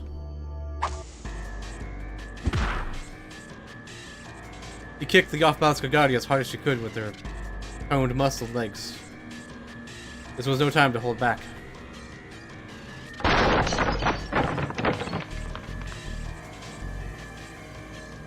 Kagari went flying all the way to the edge of the room. That had to have broken a few ribs. He jumped toward her to continue her attack.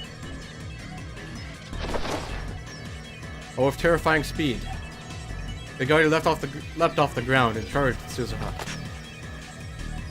There was enough time to come to a full stop.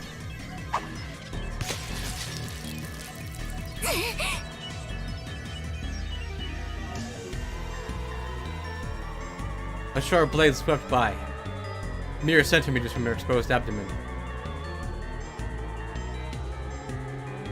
If she'd pulled back even a few tenths of a second later, the knife would have fatally sliced open her gut. お前 The blood rushed to Suzuha's head. Kagari was serious. He was planning to kill her. There was no hesitation in her movements. Suzuha leaped back and searched for something she could use as a weapon. But the other guns were probably no different. There was a good chance they've all had their ammo stocked with blanks too. It was even possible all her self-defense knives were taken too. Which left.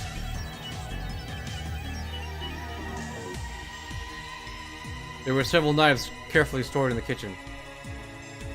Yuki had brought them over to use in teaching other girls how to cook. But Kagari had evidently noticed them as well. And she was moving to keep Suzuha from reaching them. へえずいぶん離れしてるじゃないかとてもマシンの中でベソベソ泣いてた子供とは思えないな驚いたよ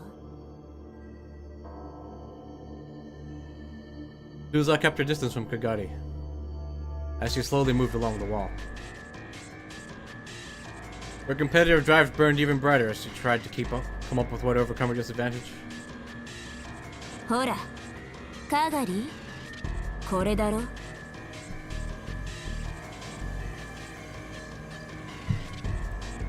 He picked up her shirt from in front of the shower room and took out the green keychain out of its pockets.「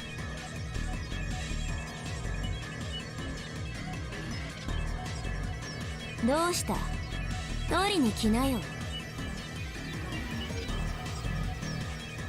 The fingers moved as if to crush it. You could see Kagari twitch. For the first time, she could detect a hint of motion beyond the helmet.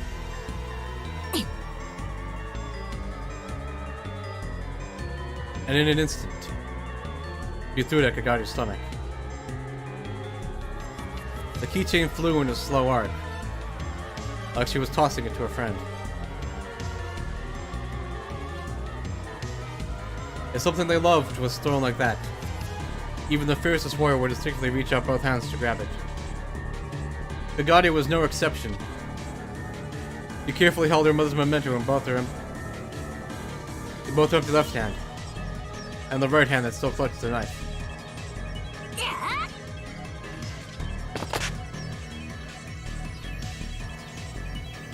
Using the slow arc of the keychain as camouflage, Suzar ran at her in a straight line.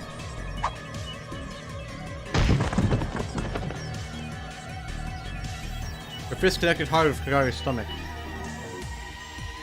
Then her left arm, she smashed Kagari's head to the side.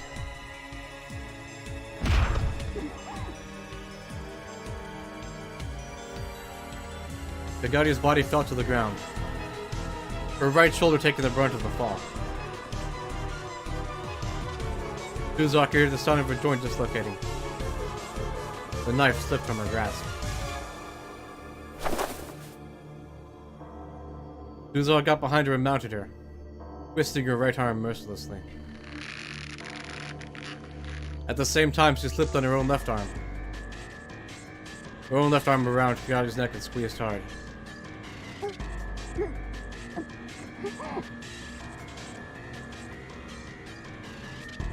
You could hear something like a moan from Kagari's throat. You could both hear and feel the bones in her arm and neck creaking.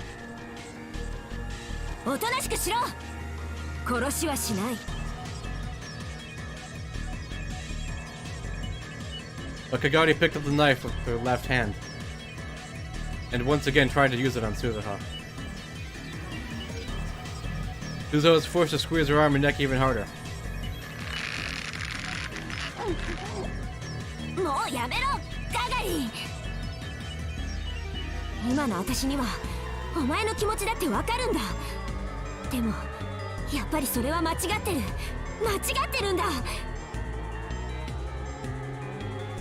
But Kagari didn't stop.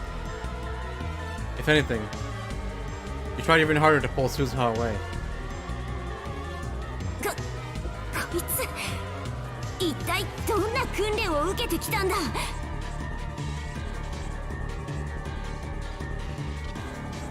Even all the battles she'd been in, this much pressure on two different spots was enough to get even the toughest soldiers to submit or fall unconscious.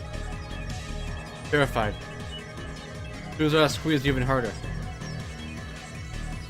At this rate, he wouldn't simply knock her out. He really would kill Kagari. But if she stopped, Kagari would kill her. What should she do?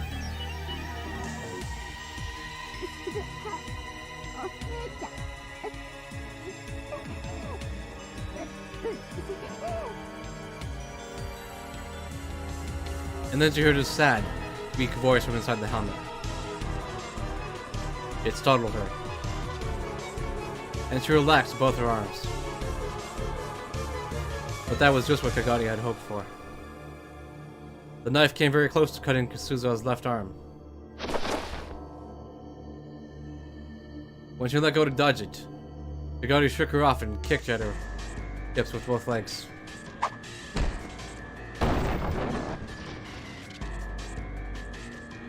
Suzuha was slammed back hard into the computer desk, and for a moment she couldn't breathe. She fell to the floor. The printer and monitor crashed mercilessly onto her naked body.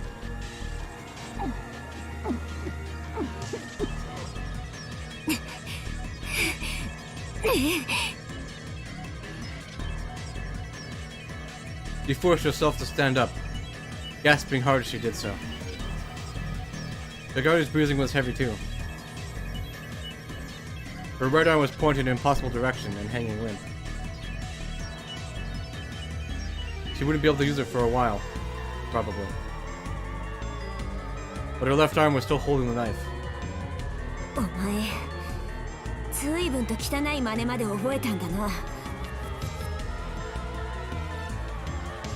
Suzuha glared at Kagari's face. Not that she could see what it looked like behind that helmet.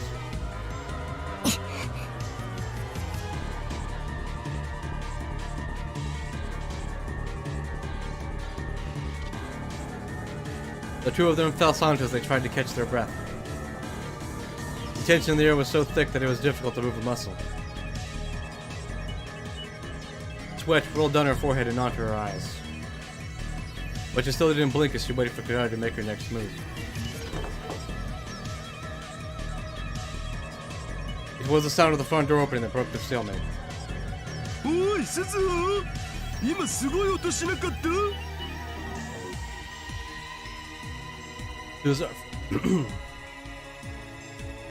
felt a chill run down her spine when she heard Otaru's voice. あれ？なんで真っ暗なん？ダメだ父さん、来ちゃダメ。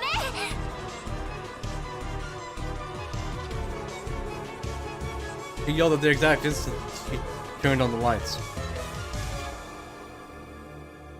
The sudden brightness was enough to make Suzawa flinch for an instant. Bigatti was wearing a full-face helmet and that made all the difference.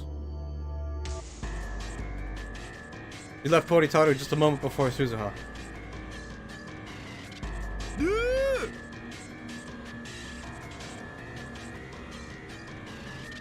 Bigatti's black knife went up to his throat.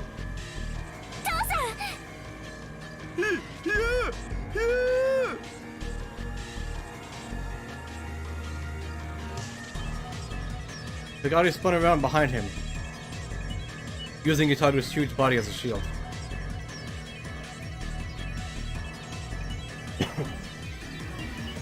Yuzura staggered toward him, gritting her teeth. その手を離せ、かがり。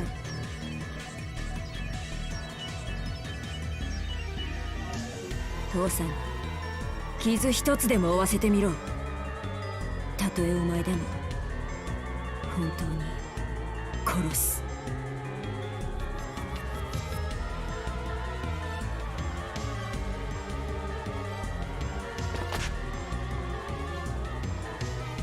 Bigatti remained silent as she headed outside the door of their hostage. And then in the next moment, she shoved him forward.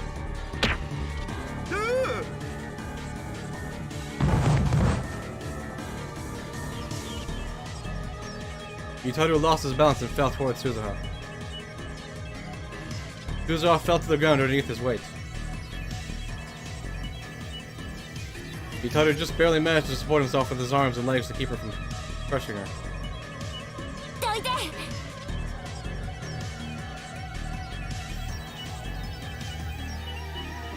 Suzuha tried to shove him off, using a little more force than she may have intended.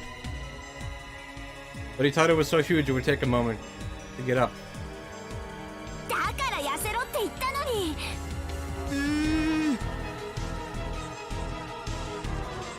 He was getting away. He somehow managed to crawl out from under him, and quickly tried to follow after Kagari. Suzuha, これ来て! Oh, hey, Trippers now. Suzuha was still lying on the ground as she tossed the naked Suzuha her shirt. She grabbed it, and quickly put it on, then ran outside.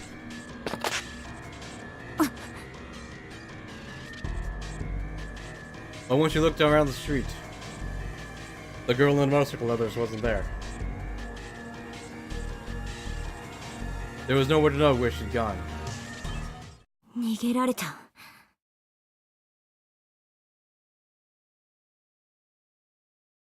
It would be dangerous to turn around and try to find her now. There was a chance Itaru would be attacked while she wasn't at the lab. 今のってまさかかがりたん?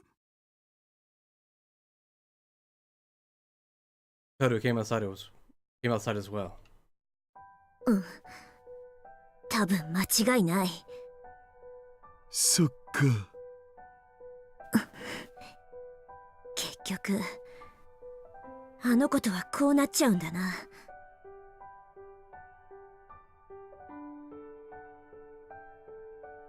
The bruises and wounds were bad enough, but the pain that ached in her heart was the worst of all.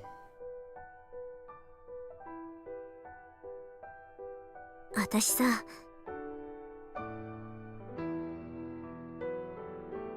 あの子のこと本当に好きだったんだ。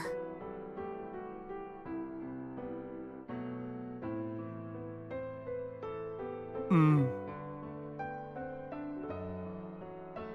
小さくても勇敢で、まゆ姉さんを守るためにいつも頑張ってて、私もそんなあの子にいろいろなことを教えた。きっと妹みたいに思ってた。うん。けどあいつはもう完全に敵だ。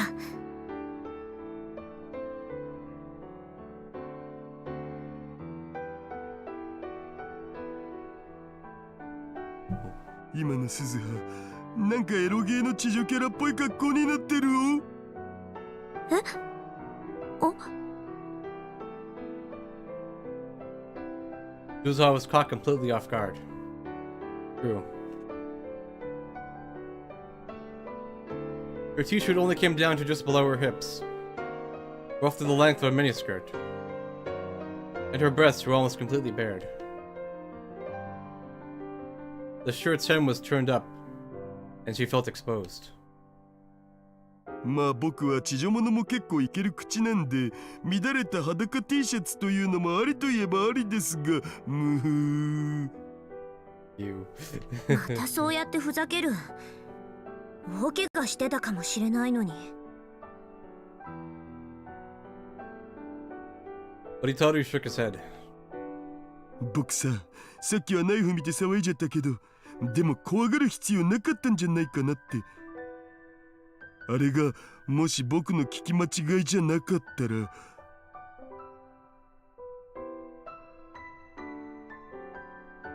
Itaru rubbed the part of his neck where the knife blade was.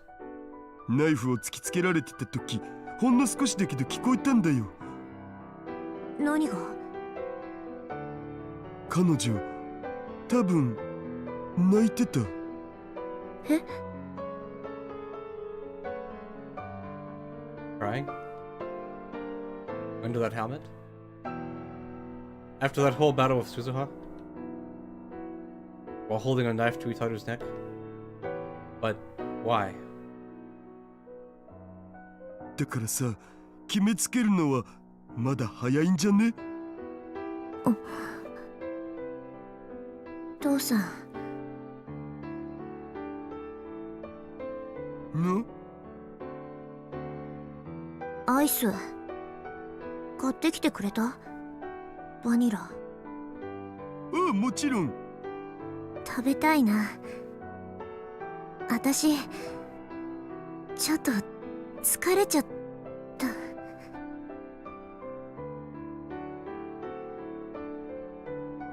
And then she almost fell forward. で、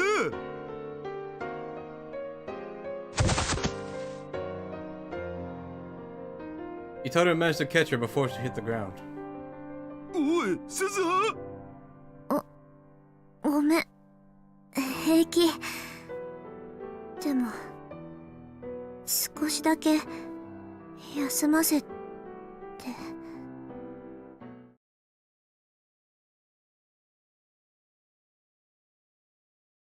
That was all she had the energy to say. She closed her eyes in her dad's arms, and her consciousness melted away.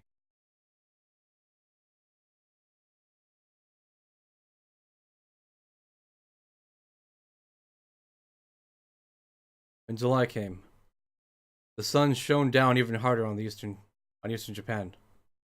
Summer was truly here. The news had been saying for days that the heat island might take effect. The heat island effect might take effect. Might make this the hottest summer in years. And then, on the first Sunday in July,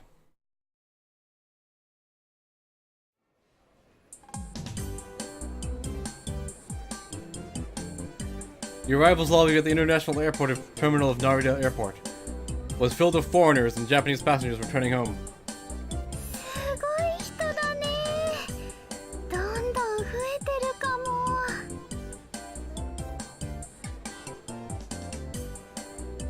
日曜日の空港を侮ってたにゃ。見逃すなよ、マユリ、フェリス。なんせ相手はとにかくちっちゃいからな。 The three of us were watching for someone here. Sorry, I can't go today.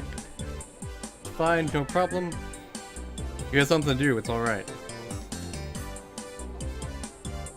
Having a lot of people don't just bother Hyajo. I see. It wouldn't be right to make her uncomfortable. You're staying in Tokyo for several days, right?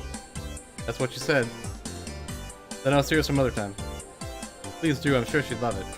Okay.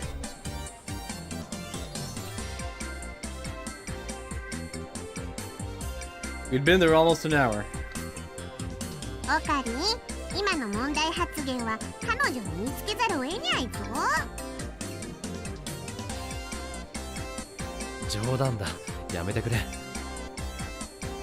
もなかなか来ないね。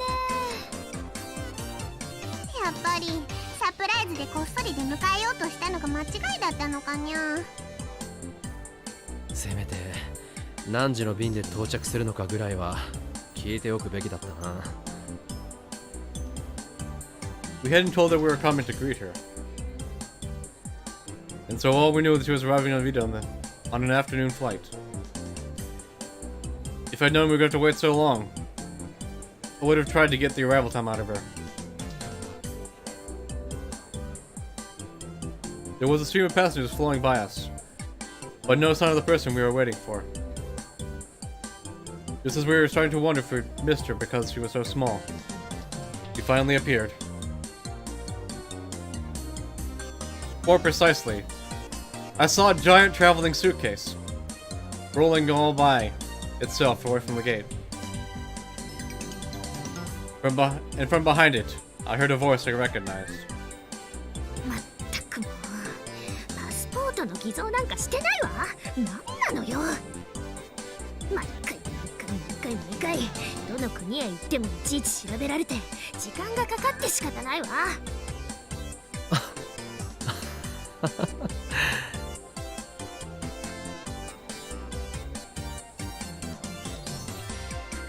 I walked up to the suitcase and gave it a pat. いや、ジョーさん。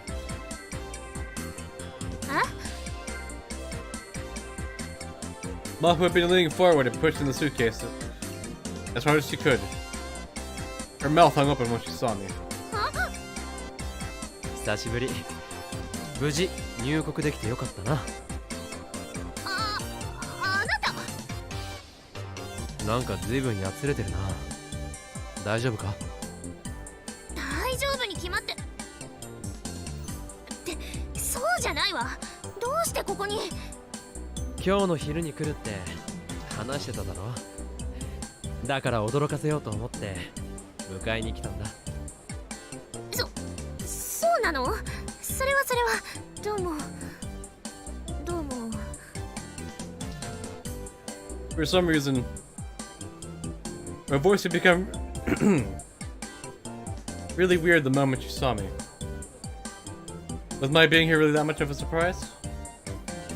でも秋葉原駅までは行けるから改札口に迎えに来てくれればいいって言っておいたのに。まあいいじゃないか。せっかくだし。それに君一人で本当に秋葉まで来られるか心配だったから。失礼ね。私はそんなに頼りなくないわ。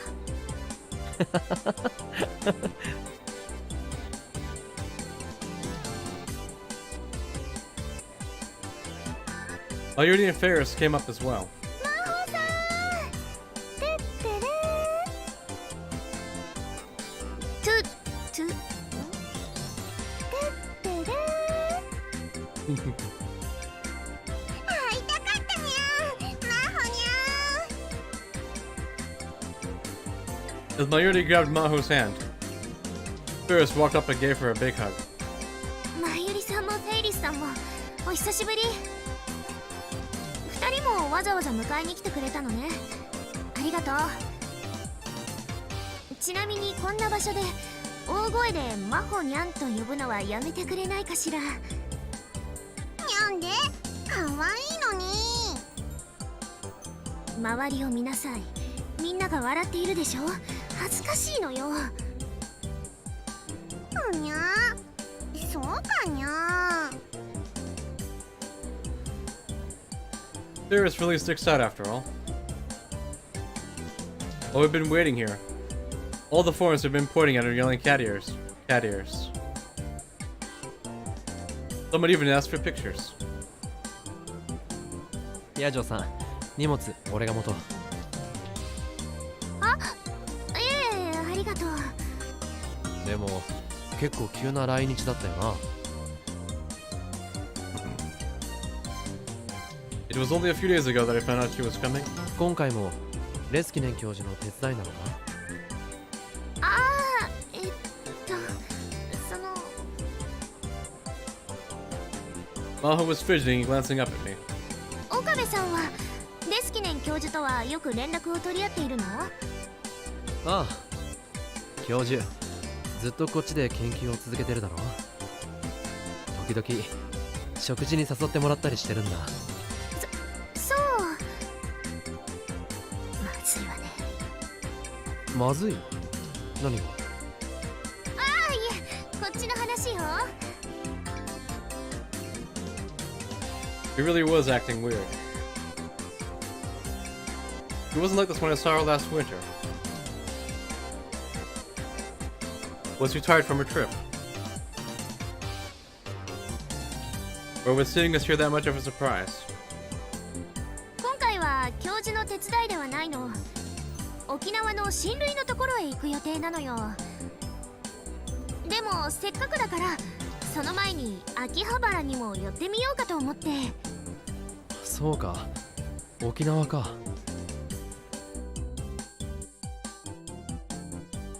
For a moment, the name of that place brought back visions of that nightmarish time. After I collapsed on Christmas, I was sent to another world line where I'd spent a month fleeing to Okinawa. いいね、沖縄。一度でいいから行ってみたいな。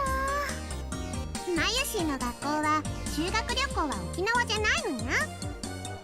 マユシーのところはね、北海道だったよ。フェイリスはハワイにゃ。うわー、海外だ。アロハ。 Putting aside the girls and the talk of school trips, じゃあヒアジョーさんは東京にはそんなにいられないのか。残念だな。そうね、そういうことになるわね。秋葉原にいる間のホテルとかは決めてあるのかにゃ。まだよ。これから安いビジネスホテルでも探すつもり。だったらこのままフェイリスのお家に来るといいにゃ。この前のお部屋自由に使ってもらって構わないにゃ。え、でもそんなの悪いわ。またそうやって遠慮するんやから、フェイリスは大歓迎だにゃ。だけどそんなに甘えるわけには。だったらこれでどうかにゃ。お部屋を無償で貸し出す代わりにフェイリスのお店でほんのちょっとだけお手伝いしてもらうのにゃ。お店？メイクインニャンニャンだね。まさかそれってあの猫耳のお店？その通りにゃ。この時期は猫耳メイドのみんなは小見間の準備でいろいろ忙しいのにゃ。お休み取りたいって泣きついてくるんだにゃ。つまり深刻な猫耳メイド不足なのにゃ。なのにゃ。というわけでマフにゃん、どうかにゃ。どうかにゃ。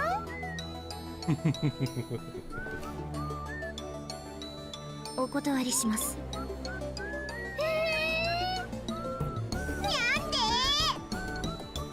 なんでって当たり前でしょ。私に似合うわけないわ。似合うよ。絶対に可愛いと思うな、マユシーは。意義なしだにゃ。オカリもそう思うにゃ。ああ、きっとファンがつくんじゃないか。ファンなんてそんなお世辞は嫌いよ。別にお世辞じゃないんだけどな。だとしたら視力検査にでも行ってくることね。にゃにゃ、赤くなったにゃ。なってません。マホニャンはもっと自分の魅力に気づくべきだと思うにゃ。マユシーが男の子だったらキュンってしちゃうのです。だからそんなことないと言ってるのに。ヒアジョーさんは多分もうちょっとなんというかおしゃれとかしてみたらいいんじゃないかな。そうすればもっとこう。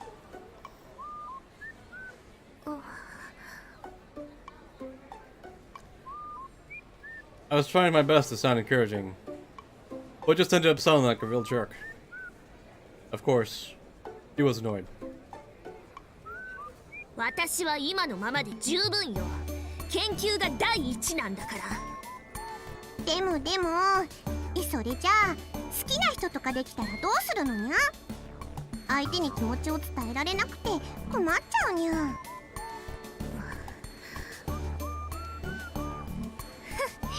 大丈夫よ。そういう人なんてできないと思うから困ったりしないわ。He gave her a sigh that was a little too deliberate.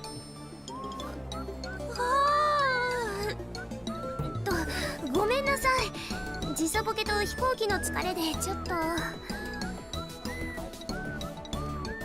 かるにゃ。時差ボケって結構辛いんだにゃ。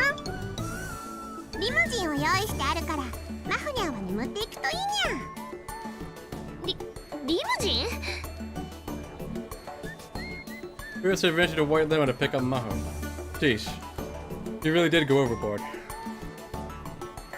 But thanks to that, Maho and I were able to enjoy its big, comfy seats all the way to on the way to Narita Airport. Mayuri World. Blah blah blah. But thanks to that, Mayuri and I were able to enjoy its big, comfy seats on the way to Narita Airport.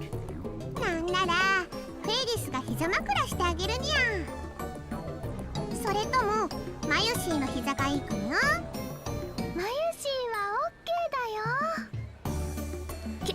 結構よ。子供じゃあるまいし。でも傍目から見てもだいぶ疲れてるってわかるな。そんなに研究が忙しいのか。それはまあ掛け持ちしているわけだから。掛け持ちというとアマデウス以外にも何かやっているのか。あ、 She quickly put her hand over her mouth. それは企業秘密なの。そうか、それは悪かった。It was true that American University Labs had a lot of stuff going on there. I heard there were a lot of industrial spies. If she wasn't careful about what she said, you might get fired. Or worse. It was a mistake on my part to even ask. そういえば橋田さんは今日はどうしたの？あいつなら今日は人生をかけた大事な用があってな。人生をかけた？タル君は今デート中なんだよ。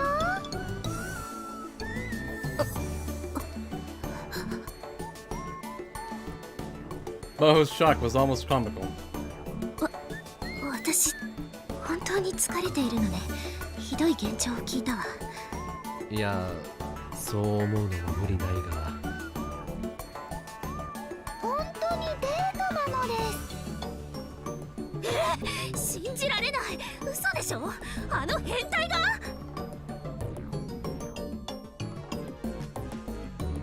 Even Maho was calling him a pervert. The other had said he was talking to Maho a lot too, and I could just imagine what their conversations were like.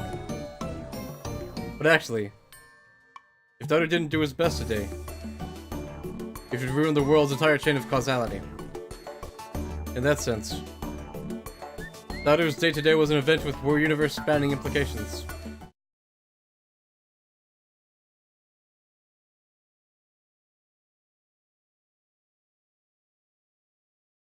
About half the seats at Gogo Kuri were full. It was Sunday, but it was also after 2 p.m., so the lunchtime rush was over. Suzuha was sitting at the restaurant's far edge, a baseball cap pulled down over her face. She was hiding her face with the cap, carefully watching a couple sitting nearby. お待ちどおさま、メジャーカレーです。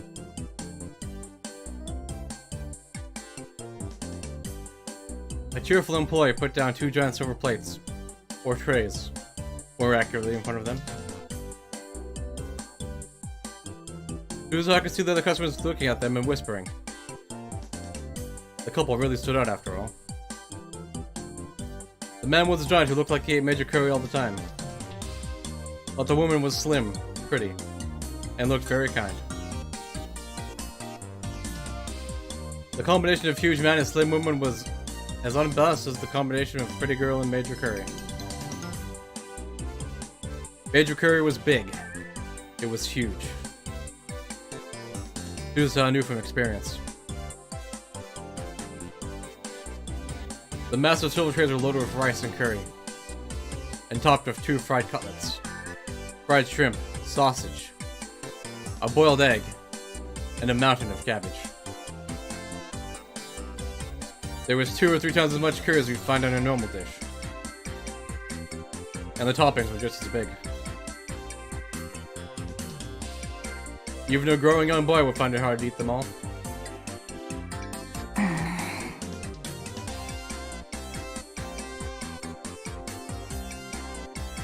Suzuha was irritated. 一体なんで初デートの昼食がメジャーカレーなんだよ、お父さん。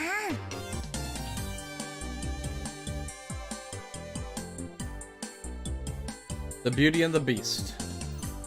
The couple that Suzuha was watching was, of course, Itaru and Yuki. In the morning, they got to see a movie at Yurakucho.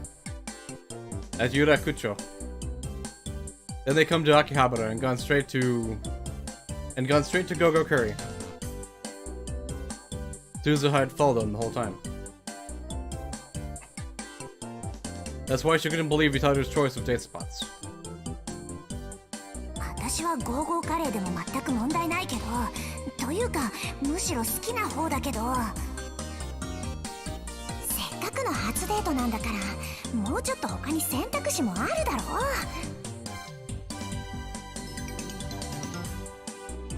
She clutched her spoon tight and gritted her teeth.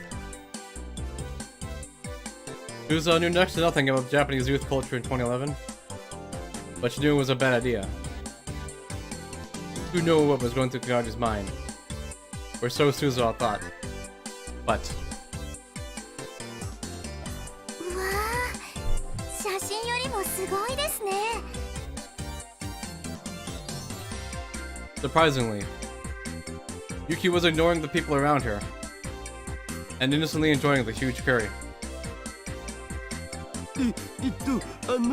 あまねし、もし食べきれなかったら、僕が食べてあげるですから。はい、ありがとうございます。けど、これでも私、結構いけるんですよ。そうですか。びっくりです。実はいつもお店の外でメニューだけ見てて、一度食べてみたかったんですよね。連れてきてもらえて嬉しいです。それは実に良かったです。お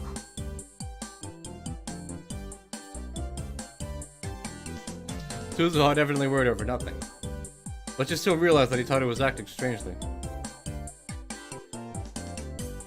Ever since he came out of the movie theater, he was walking and talking strangely. Instead of his usual hunched posture, he was forcing himself to stand up straight. His every movement seemed oddly forced, as if he were a broken robot. And he downed glass after glass of water.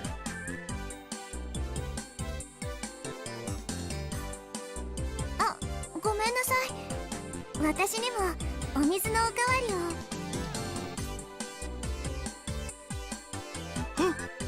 はいはい、どうぞ。ありがとうございます。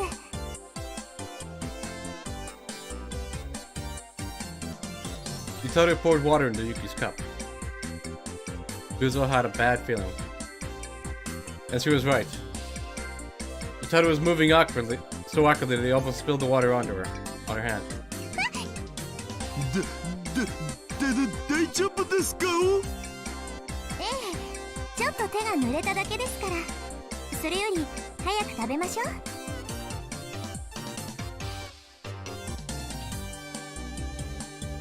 Yuki quickly wiped down the table with her handkerchief and grabbed her fork and spoon. There were stars in her eyes.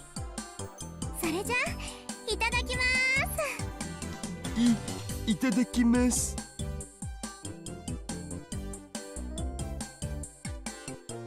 Yuki seemed to be really enjoying her meal, but Yutaro was very formal and quiet. He was taking little nibbles out of a piece of fried cutlet, like a squirrel eating a nut. The whole time they weren't saying a word. 一体何をやってるんだ父さんは。あんなんじゃ母さんに愛想つかされちゃうよ。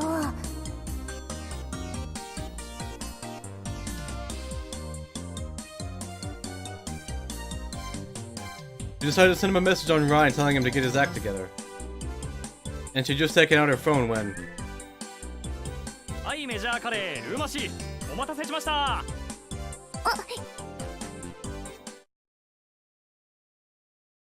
A huge plate was laid on the table in front of her. The other customers started murmuring again. Come to think of it.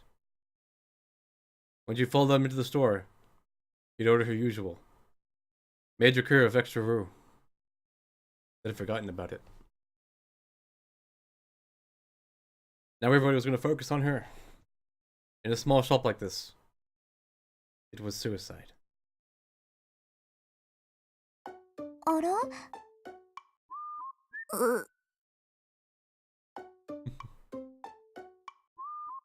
？Just as she expected, her eyes met Yuki's. 鈴葉さん、いたんですか？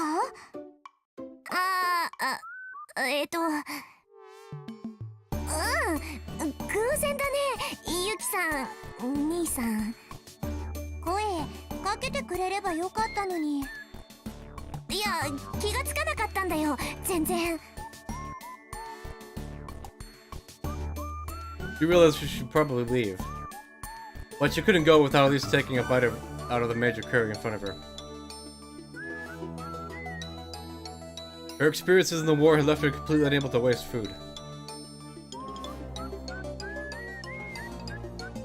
She felt Yuki and Yutaro staring at her, she reluctantly picked up her spoon. とまあ、そういうことなんで、二人ともごゆっくり。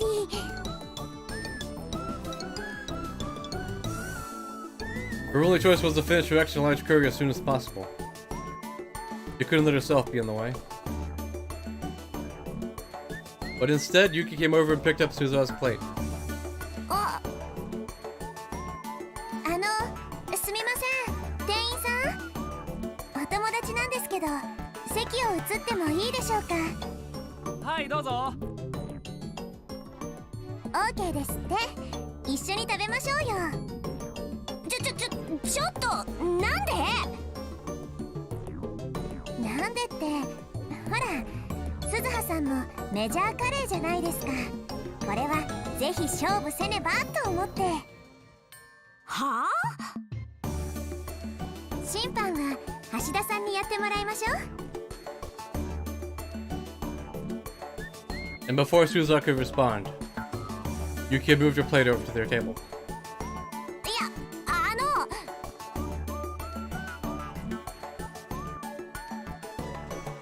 She had no choice but to follow. But before she sat down, she whispered in Yuki's ear. デート中なんだよね。え？あ、そうです。デート中です。改めて言われると照れますね。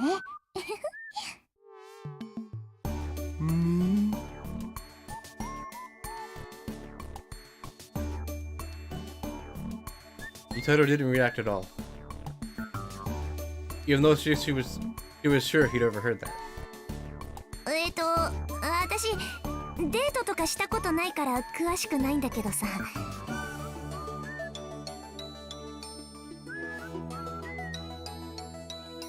デート中に他の女とカレーの早食い対決したりするもんなの？さあ、どうでしょう。でもほら、アニメとかコミックスとかにそういうのありません？お兄ちゃんを取られたくない妹が彼女さんに向かって勝負だみたいなの。For some reason, Yuki seemed incredibly enthused. Suzo was overwhelmed by her energy.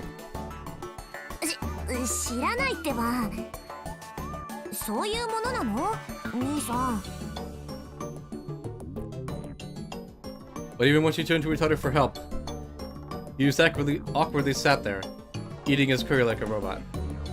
兄さん？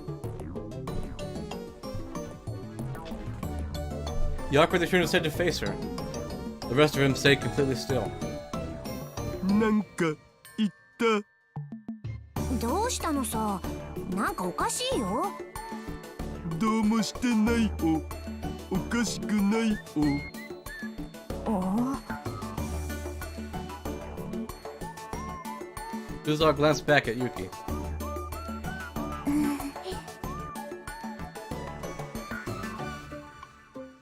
And for the first time, Yuki looked concerned.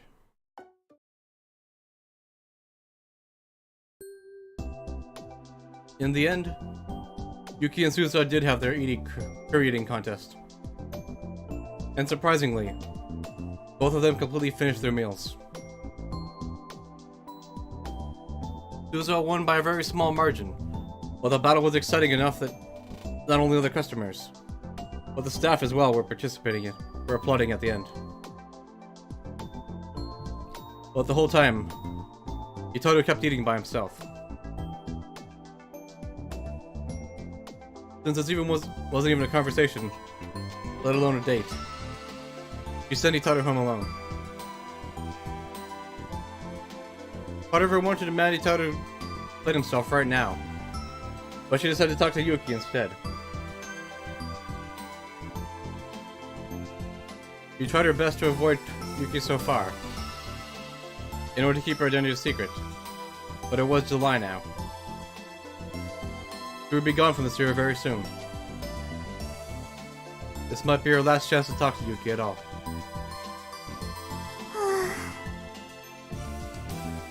鈴葉さんがいてくれて助かりました。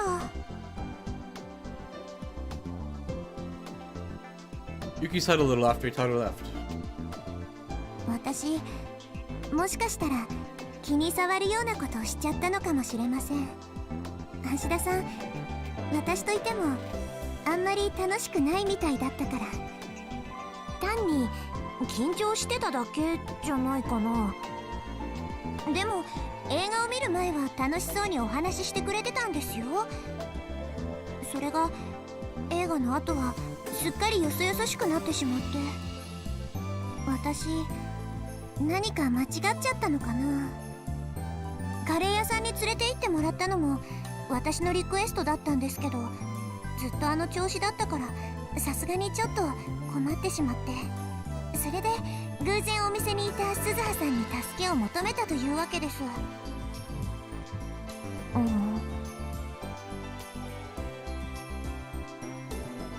What had happened inside the theater? Suzo hadn't followed them inside. He spent about 2 hours killing time outside. あのさ、ゆきさんはなんで兄さんのこと好きになったの？いや、私が言うのもなんだけど、あんまりモテるタイプじゃないじゃん、兄さんって。鈴葉さんはお兄さんのことどう思います？私？好きですか？嫌いですか？好きですよね。見ていればわかります。まあ、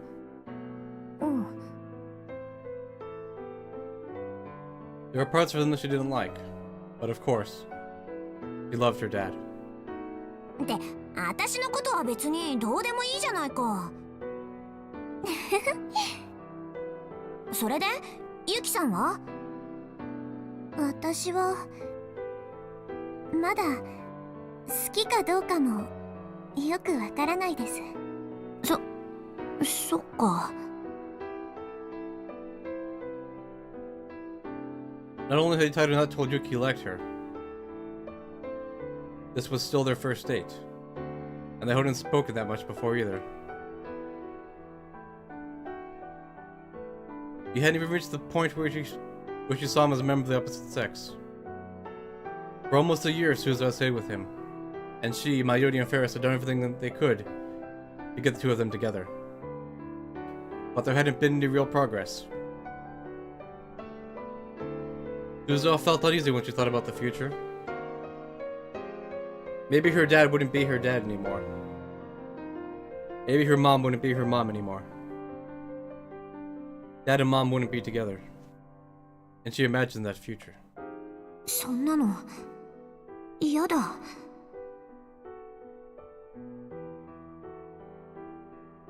She looked straight into Yuki's eyes. 私さ、もうすぐここからいなくなるんだ。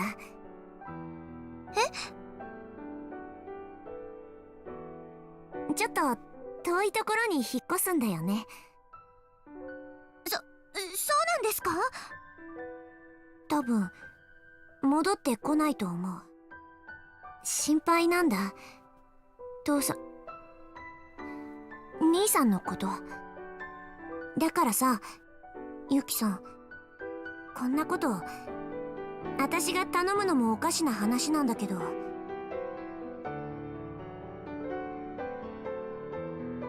And then she bowed deeply. 橋田至をよろしくお願いします。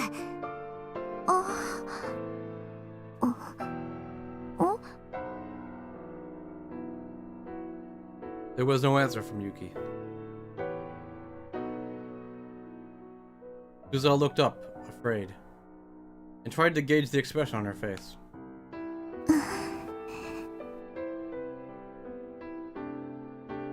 She looked kind of lonely, and kind of sad. 私はどうしたいんでしょうね。He whispered, and then Suzuha.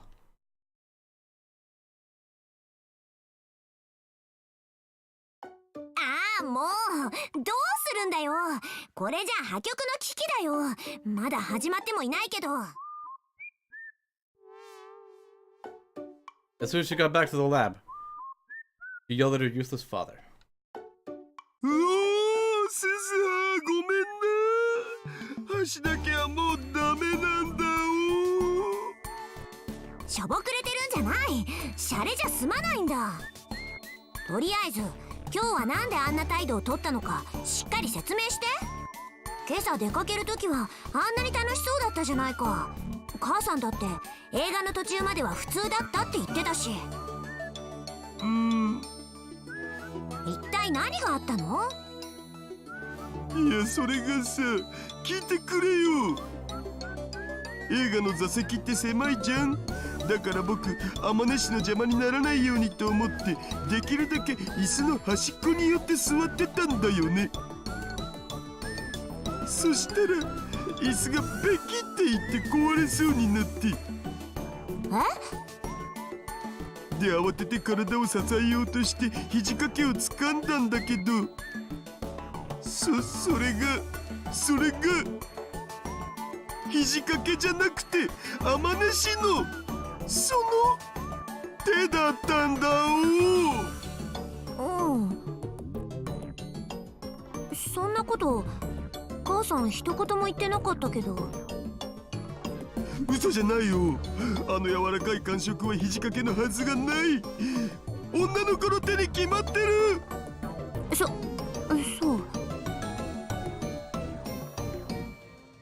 ただ僕、女の子と手をつなぐなんて2次元ならともかく3次元じゃほとんど経験なくて。それでどうしたの？天音優しいからさ、僕を傷つけないようにと思ったのか、その手を振りほどかないんだお。僕ってこの体型じゃん。手汗とかかきまくりじゃん。ベッタベッタになるわけじゃん。なのに天音何にも言わずそのままで、なんかそれからすごく意識するようになっちゃって。ああ、なるほどね。それであんなにポンコツになってたのか。天音もきっと心の中でキモいうざい話せ変態って思ってたに違いないよ。母さんはそんな人間じゃないよ。In fact, well, the way she was acting, she probably thought she'd upset him somehow. The problem was what she'd said. 私はどうしたいんでしょうね。What did she mean by that?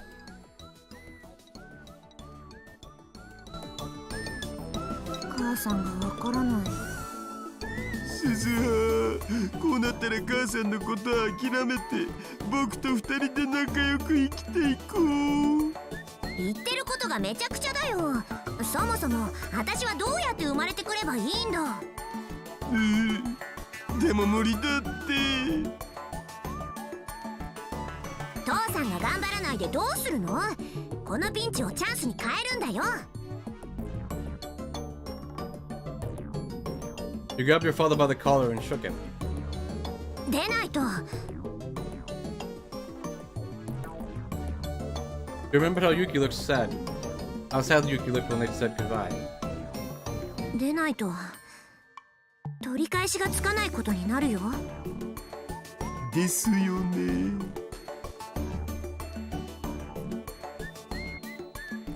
And then she heard a car park in front of the lab.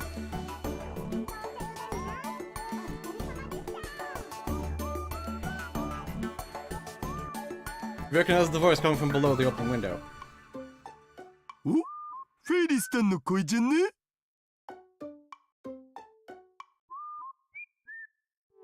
Yuzo let go of Itaru's collar and moved over to the window. Below, you saw a group of people she knew. Okabe, Gintaro, Shina Mayuri and Ferris Nyanyan. And Maho Hyajo too. ヒヤジョウさん、もう到着してたのか。でもなんでオカリンおじさんたちと一緒なんだろう。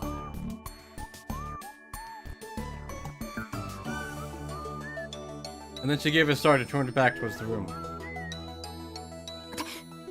まずいよ、それ出しっぱなし。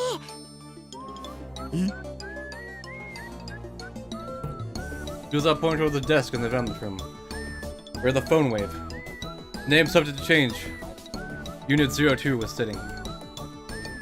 あ、やばいやばい、覚醒。オキドキ。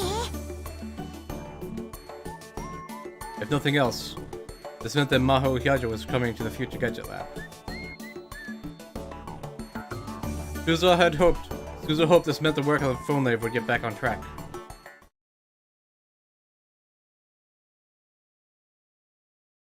Vega and Altair.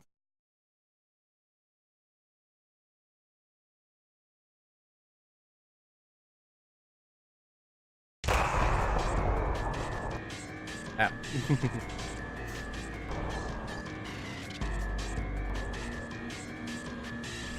Hey.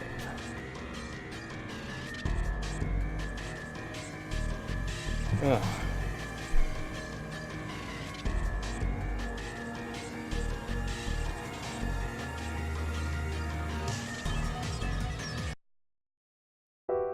Well, Thanks for watching, everyone. When we come back next week, we will do Vega and Altair. And then the week after that, we will cross the Milky Way with the true end. Thanks for watching. L. Sai. Gongadoo.